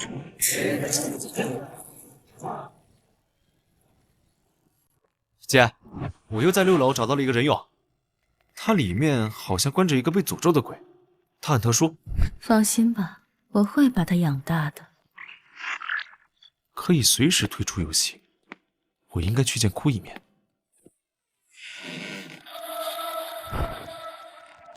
果然不能在楼道里停留太久。哭，你在吗？我们之间有些误会，我知道了一些关于你的故事。贺雨怀这个名字，你应该还记得吧？为什么也死了？但他犯下的罪还没有消失，有一个个怨灵等着申冤。能不能问你一个问题？冷静，我不问了，你冷静一下。不，那个人已经死了，没有人会再来伤害你。没事，真的没事。我来陪着你，我来陪着你好吗？以后你觉得孤独的话，我可以做你的朋友，那种真正的朋友。捉迷藏游戏你输给我了，愿赌服输。你还记得要帮我做3件事吗？我需要你做的第1件事是以后不管遇到什么事情，都不能伤害自己。编号0000玩家请注意，贺雨怀友善度+5，和睦的邻里关系是完美人生的第1步。以后我要想办法让哭露出笑容。以前的我忽视了太多东西，带给别人笑容，这不就是我最开始想成为喜剧演员的原因吗？同样是带给别人快乐，为什么我在现实的舞台上会感到痛苦，可在这栋满是死者的公寓里却能感到满足？仅仅只是因为死亡带来的威胁吗？从某种意义上来说，这好像还真是个治愈类型的东西。你怎么又跑到1034去了？我之前不是告诉你那间屋子很危险吗？阿婆，其实哭不是那种纯粹的恶人，他的经历其实很悲惨。这孩子确实很可怜，但他毕竟和我们不同，我们是人，他是鬼。阿婆，你难道一点印象都没有了吗？什么印象？其实，阿婆和晨晨在10年前已经死了。在胡说什么？10年前的冰箱藏尸案里，一位母亲知道自己的养子杀人，她为了给那孩子一个自首的机会，偷偷隐藏了尸体。我知道。那位母亲想给孩子1个星期的时间，但是1个星期的时间还没到，那位母亲就和她的孙子一起被杀了。2个人的尸体是在冷鲜店货柜里发现的。那个凶手杀了母亲和小孩后并没有停手，不早点抓住他，还有更多的人会死。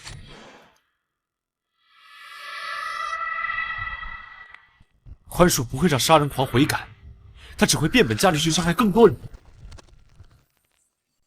那个满手是血的魔鬼，现在可能又把目光盯向了其他孩子。幸福的家庭被刀子切碎，我们必须要尽早抓住凶手。那位母亲在临死前肯定看到了什么东西，她应该也不愿自己的孩子犯下更多无法挽回的错误吧。阿婆，你想说什么？等我造冰场。造冰场？最开始我听老人大儿子说，孟氏和晨晨的尸体可是在冷鲜店货柜发现的呀。阿婆，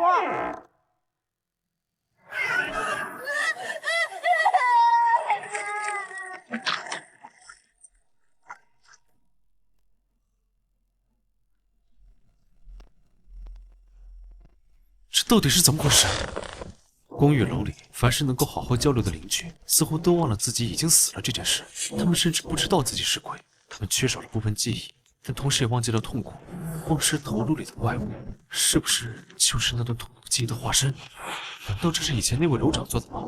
他把邻居痛苦的记忆封存起来，让这些人忘记痛苦的记忆。但这种方法治标不治本啊，痛苦依然存在。10楼，一定要尽快去10楼看看。3楼的梦师跟我关系很好，5楼的姐姐正在攻略中，哭也对我有了一定改观。现在只有让我的室友们恢复神智，那我可以说初步完成了邻里和谐这个小目标了。该懂了，在这游戏世界里待久了，总感觉这个世界像是真实存在的一样。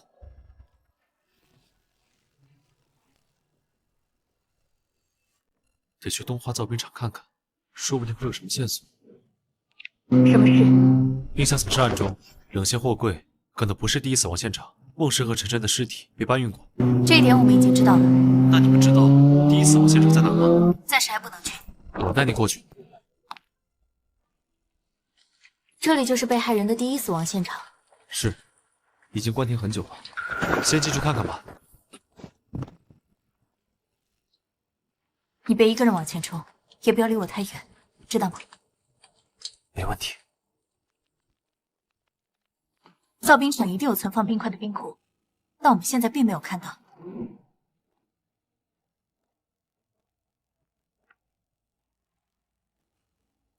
我来帮你吧。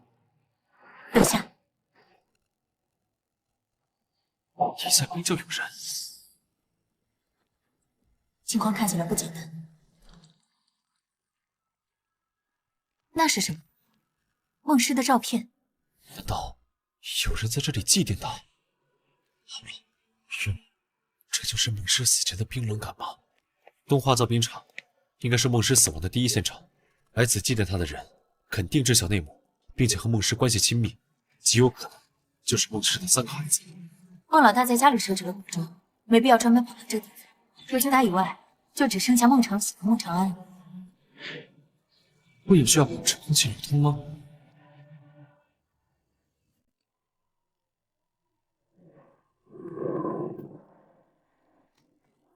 还能往下？冰库排水口被挖空了，连着城市地下排水系统，我们要下去看看吗？里面很复杂，没有地图进去很容易迷路。奇怪，我们所在的这块区域地图上并没有。地下冰库下方有一块人为挖开的通道，跟紧我。怎么有那么多关于人体拼图案和冰箱藏尸案的资料？别乱动，戴上手套。黑笔画圈的照片应该表示被排除作案嫌疑的人，红笔画的叉代表已经杀死的人。至于最后的问题，我前段时间总是觉得被跟踪，难道跟踪我的人就是住在下水道的这个角？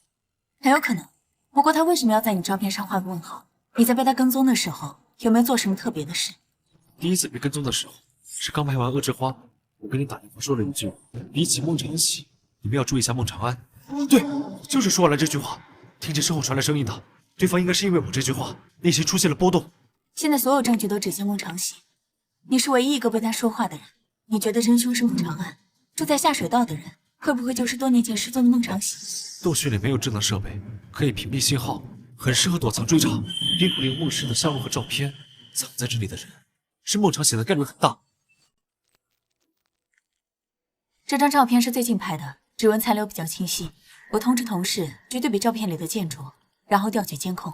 等一下，照片后面写着韩非是孟长喜的最后一条路，这是什么意思啊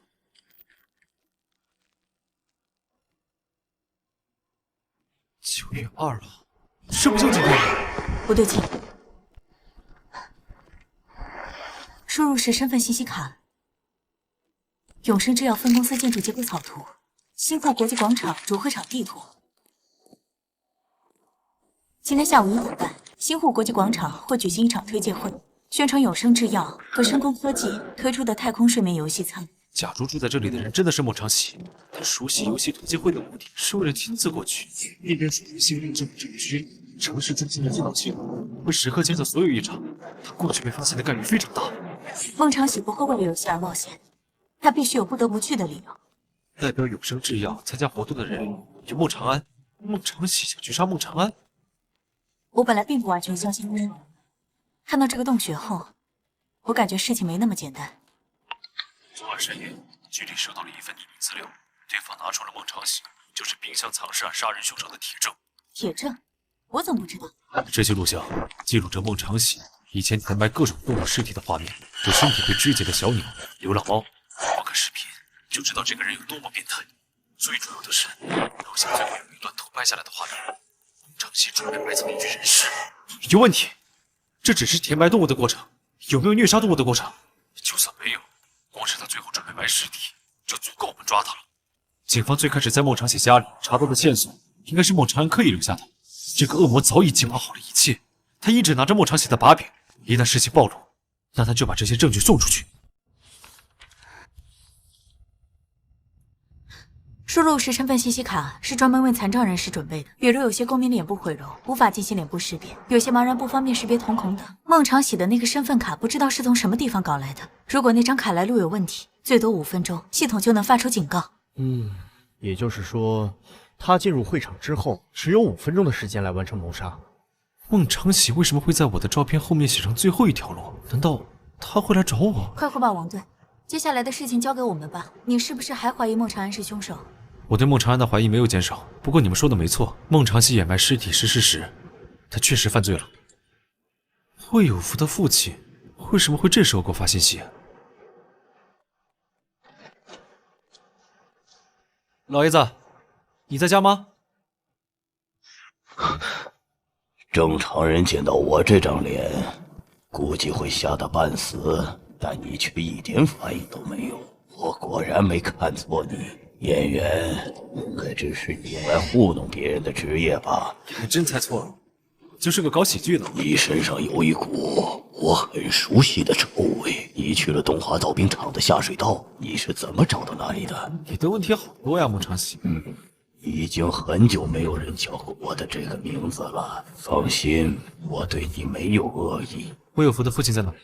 老人在睡觉，我不会伤害他的。我之前跟踪过你，你对人体拼图案受害者家属很好，难道你也是受害者家属之一吗？我有必须要抓住真凶的理由。经过我的调查，孟长安有重大作案嫌疑。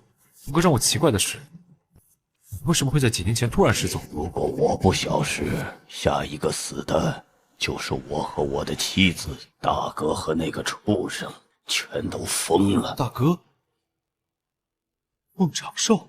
我会选择人间蒸发，有一个很重要的原因，就是因为大哥。我妈没理由带晨晨去东华造冰厂，我只想到一种可能，是有人利用晨晨把我妈骗了过去。我之前一直怀疑孟长安不断的安慰大哥，但后来我才发现，好像不是这样的。大哥很老实，所有人都觉得他好欺负。但是我妈出事后，大哥变得疯疯癫癫，我担心他的身体，就带他做了一个检查。后来呢？从正电子扫描图显示出的结果来看，大哥额眶部皮质、腹正中前额叶皮质、颞叶皮层和边缘皮质都出现了功能缺陷。把这些存在缺陷的地方连接起来，正好是一只蝴蝶的形状。孟长寿的脑子里有一只蝴蝶。医生说，老大的大脑是罕见的心理变态者的大脑。这么说来，孟长寿就是蝴蝶。你竟然知道蝴蝶的存在？我仅仅只是知道孟长安一直在寻找蝴蝶。蝴蝶具体是什么，我还没有弄清楚。大哥跟我们想要寻找的蝴蝶不是一个人，但蝴蝶确实是通过大哥来彻底改变的老三。老三之前有个心理医生，但其实一直以来给老三治病的根本不是心理医生，而是另外一个东西。东西？没错，我也不知道该怎么去形容它，但它好像不是人。那个东西每次治疗老三都是在晚上，他将人体比作灵魂的巢穴，在他看来是灵魂赋予生命以形式，使躯体的潜能转化为一种现实。这种转化正是生命产生的过程。你能简单的告诉我那个东西有什么特点吗？那个东西的手臂上有蝴蝶翅膀类似的花纹，他们好像是在寻找一个盒子，一个装满了人世间痛苦、绝望、不幸的盒子。那个盒子藏在灵魂的深处。他最开始想要在老三身上找到那个盒子，但没有找到。盒子？难道是我脑中的黑盒？10年前，蝴蝶找上了3个人，他们都是人体拼图案的凶手：何守业、孟长安，还有我大哥。你手里有没有明确的证据？我可以相信你吗？当然。不要答应的那么快，你对我并不了解。我杀了贺守业，现在站在你面前的人是一个真正的凶手。我已经猜到你杀了人，我希望等抓住真凶之后，你也可以去自首，争取一个宽大处理。我已经把所有东西都放在了远郊一个废弃小区里，那个地方叫做幸福小区，所有的证据都在1044号房间的卫生间里，警方很快就会查到我。孟长安当时杀人的时候，故意把我算计了进去。现在我没有多少时间了。那个地方怎么了？哦，没事，你托付给我，你准备去做什么？你不需要知道我去做什么。如果我死了，你就把那里的东西交给警察。千万别冲动，警察已经去过了东华造冰厂，他们知道你的计划。你现在跑到新货国际广场，根本伤害不到孟长安，只会加重警方对你的怀疑。那份计划表本来就是写给警察看的，我每天都会更新不同的计划。真正的计划是不会写在纸上的。我没有那么多时间了，背负着杀害母亲的骂名，我承受着真凶的嫁祸和污蔑，我活得很痛苦。所以现在我想要一个精彩的落幕。希望你的计划能够顺利，祝你好运。感觉这屋子就像是给死人准备的一样。孟长喜让我去的是卫生间。蝴蝶对黑盒和完美人生深层世界到底知道多少？为什么游戏里会有一栋和现实当中差不多的楼？人体拼图案里，蝴蝶把受害者的部分身体埋藏进鬼笼，运用他们的部分身体和8号死者拼凑出最恐怖的一具尸体。不过从最后结果上来看，他们依旧没有找到黑盒。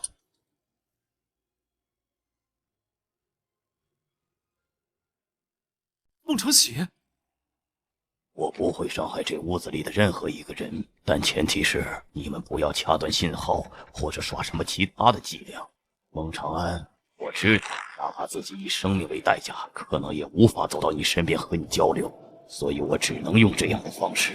我想给大家讲一个故事，一个关于爱和死亡的故事。有一位母亲收养了3个孩子，2个心理有问题，1个身体残疾。那位母亲不求回报，付出了所有的爱，可她最后却被自己的孩子给杀死了。他就是孟长安，杀人犯的弟弟。不对，杀人犯说孟长安才是杀人犯。孟长安看着完全不像啊。这就是他为自己准备的落幕方式吗？要有证据才有罪吗？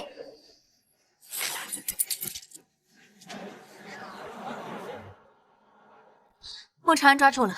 你们下一步有什么打算？彻查冰箱藏尸案和人体拼图案。行动特派局这次准备倾尽全力去抓捕真凶，包括孟长喜所说的蝴蝶。你们愿意追查蝴蝶的话，我可以帮你们。我这里有一份关于蝴蝶的资料，死者的部分躯体隐藏在远郊幸福小区1号楼。我建议你们马上过去，因为蝴蝶可能也看到了孟长喜的直播，他估计会采取行动。那里已经被封锁了。我已经把知道的都告诉你们了，我可以走了吗？我们正在为你申请个人见义勇为荣誉表彰，还有根据你对案件的贡献，适当上调人体拼图案赏金。钱不钱的其实也无所谓，我冒着生命危险，不顾个人安危，九死一生去寻找线索，主要是为了替受害者报仇。我拍戏的时候，那些受害者家属曾到过现场，他们痛苦的样子让我揪心。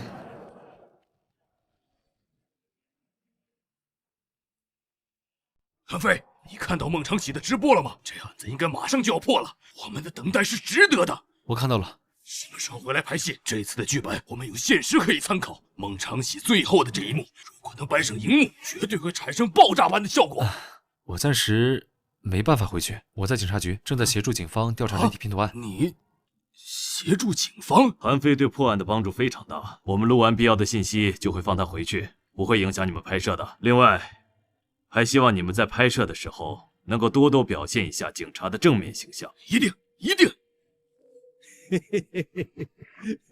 人体拼图案凶手的直播看了吧？这个案子的热度现在高到离谱，对我们的电影有非常大的帮助。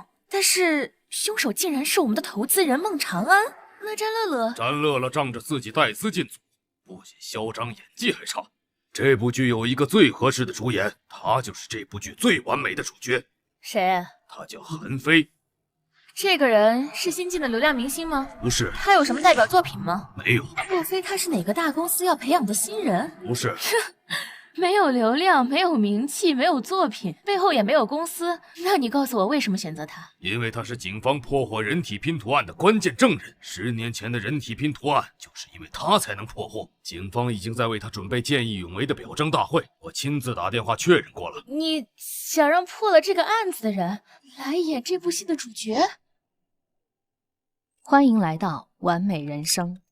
唉，来了这么多次，还真感觉跟回家了一样。杀害你们的凶手已经被绳之以法，所有伤害你们的人都得到了惩罚。唉，我没办法证明自己说的话，如果能够把你们带到现实里，让你们亲眼去看看这一切就好了。有福，你清醒的时候可以看看这些，我没有骗你们，凶手真的已经抓到了。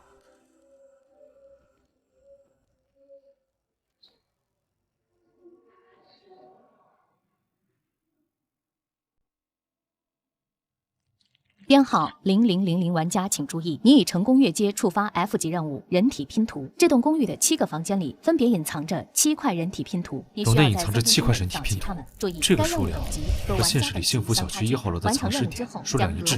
深层世界与现实世界存在某种特殊的联系，任务当中要找到的人体拼图，可能就对应着现实里那些人未被发现的碎尸。我的室友们身体全都有些残缺，要是能够找到那些埋藏的部分躯体，或许我就可以把它们拼凑完整。这估计也是人体拼图的另一种解释。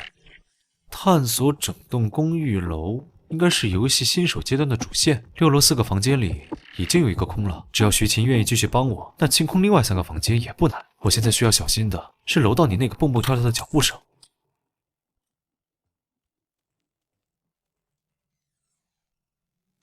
不好！这个家伙在针对我。我平时很少得罪人，除了6楼其他几个都在房间里的外来者，他们应该是提前埋伏在3楼，等我一出门就立刻跑过来堵我。徐静不在家，只能上楼了。别怕，别怕，一会儿你就不会感到痛苦了。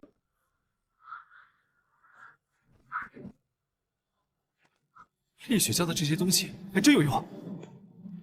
相比较8楼和9楼，7楼似乎不是太危险。去7楼，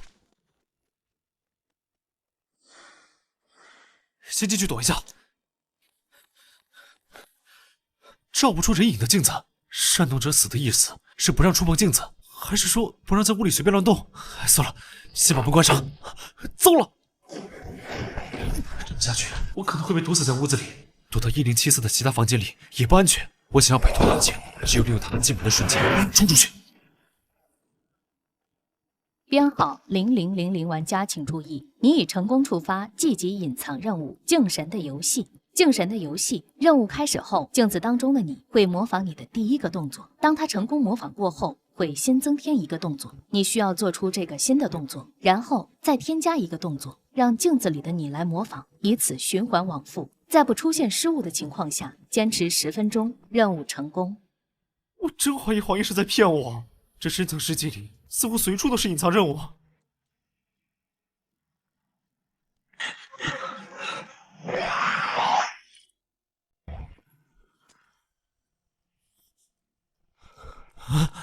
这面镜子好恐怖，孟氏还说7楼不危险，光这一面镜子就足够可怕了。我需要和镜子里的人做相同的动作。看来不能长时间站着不动，大概15秒内，如果不做出一个动作，挥手就会出现。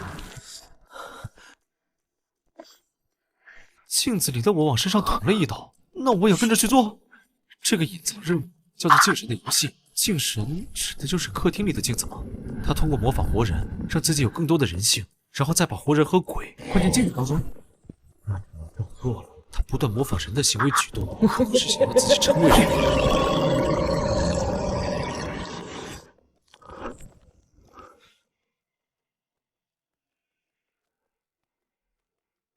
嘿嘿嘿嘿嘿。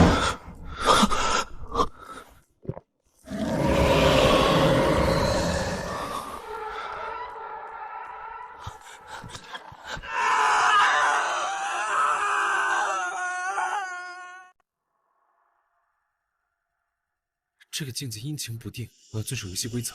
其次是要放慢游戏节奏，但是我也不能被镜子牵着鼻子走。我要做出让鬼很难模仿的动作，我就用我的演技打败镜神。啊！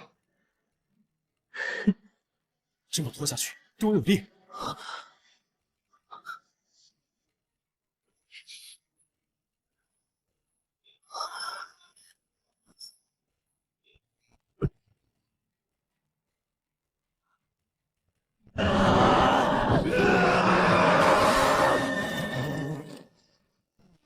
编号0000玩家请注意，积极隐藏任务镜神的游戏已完成，获得基础奖励自由技能点+1，获得隐藏任务唯一性奖励镜神的祝福。镜神的祝福专属被动技能，无法用技能点升级。镜子类诅咒物品抗性+30。我会回来告诉你什么是真正的救赎。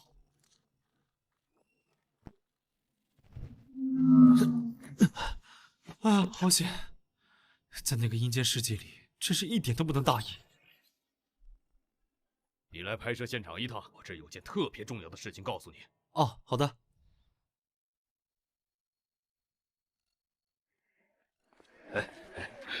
其实把你叫过来是想告诉你，我打算给你换一个角色。什么角色？我们想要你来演《恶之花》的男主角。我？主角？已经跟制片人讨论过了，你是这部剧最合适的主角。这是为你量身定做的剧本，你不需要去扮演别人，在这部剧里你就是主角，你来演你自己。这个剧本太不真实了，我没有里面写的那么厉害。事实上，神体拼图案能够在10年后抓住真凶，主要是依靠星户警方以及孟长喜。孟长喜，他是真凶的二哥，我送给警方的关键性证据就是他提供的。如果非要在整个案子里挑选出主角，我觉得孟长喜和孟长安两兄弟更合适。建议让孟长喜这个角色做男主，孟长安来做男反派，这才是最真实的还原。我们也想根据现实来改变，问题是你能演好孟长喜吗？这个角色的性格太过复杂，本身应该也受到过一定的心理创伤。如果说这世界还有人能够走进孟长喜的内心，那个人应该就是我了。我见过他最真实的一面，也曾听他母亲讲述过他的童年。谁来演孟长安？这种针锋相对的两个人物，演技必须同时在线才行，否则一方高超的演技会让另一方的表演完全垮掉。或许我也可以来演孟长安，要一人分饰2个角儿。我想试试，毕竟算是最了解他的。我相信你可以演好。我还有一个想法，不如把电影名字改为双生花如何？我以前听人说过这种花，一株二叶竞相绽放，其中一朵会不断吸取另一朵的养分和精华。花语是用最深刻的伤害来表达最深刻的爱，直至其中一方死亡。孟长喜和孟长安虽然不是亲兄弟，但从小在同一个家庭长大，他们就像是长在一根树枝上的2朵花，其中一朵不断掠夺着另一朵花的人生。好，这个名字好。案子有结果了吗？经过我们大量的排查和搜寻，再加上孟长喜提供的那些证据，现在已经可以给孟长安和孟长寿定罪了。那就好，终于可以告一段落了。但我今天是想要跟你说另外一件事，上面准备对你进行表彰，还会给你发放赏金。你把你的社交账号发给我，到时候记得转一下警方官网的表彰公告。后面应该还会有记者去采访你。这么隆重的吗？不隆重也没有办法，这件事闹得太大了。就算我们不去做，也会有很多记者和搞自媒体的人把你挖出来。那些人为了流量和关注，会很疯狂的。我的社交账号名字就是韩非，你搜一下就可以了。韩非，你真是演员吗？我还第一次见到零粉丝的演员。哎，你这么说就片面了。我粉丝有很多，只不过你是第一个关注我的。你的账号我已经发给领导了，有事可以常联系。你平时也多发点动态，这样涨粉比较快。韩非在那里？怎么回事？韩非，看手机！新户警方发布对你的建议有为表彰了，兄弟，你这次算是出名了。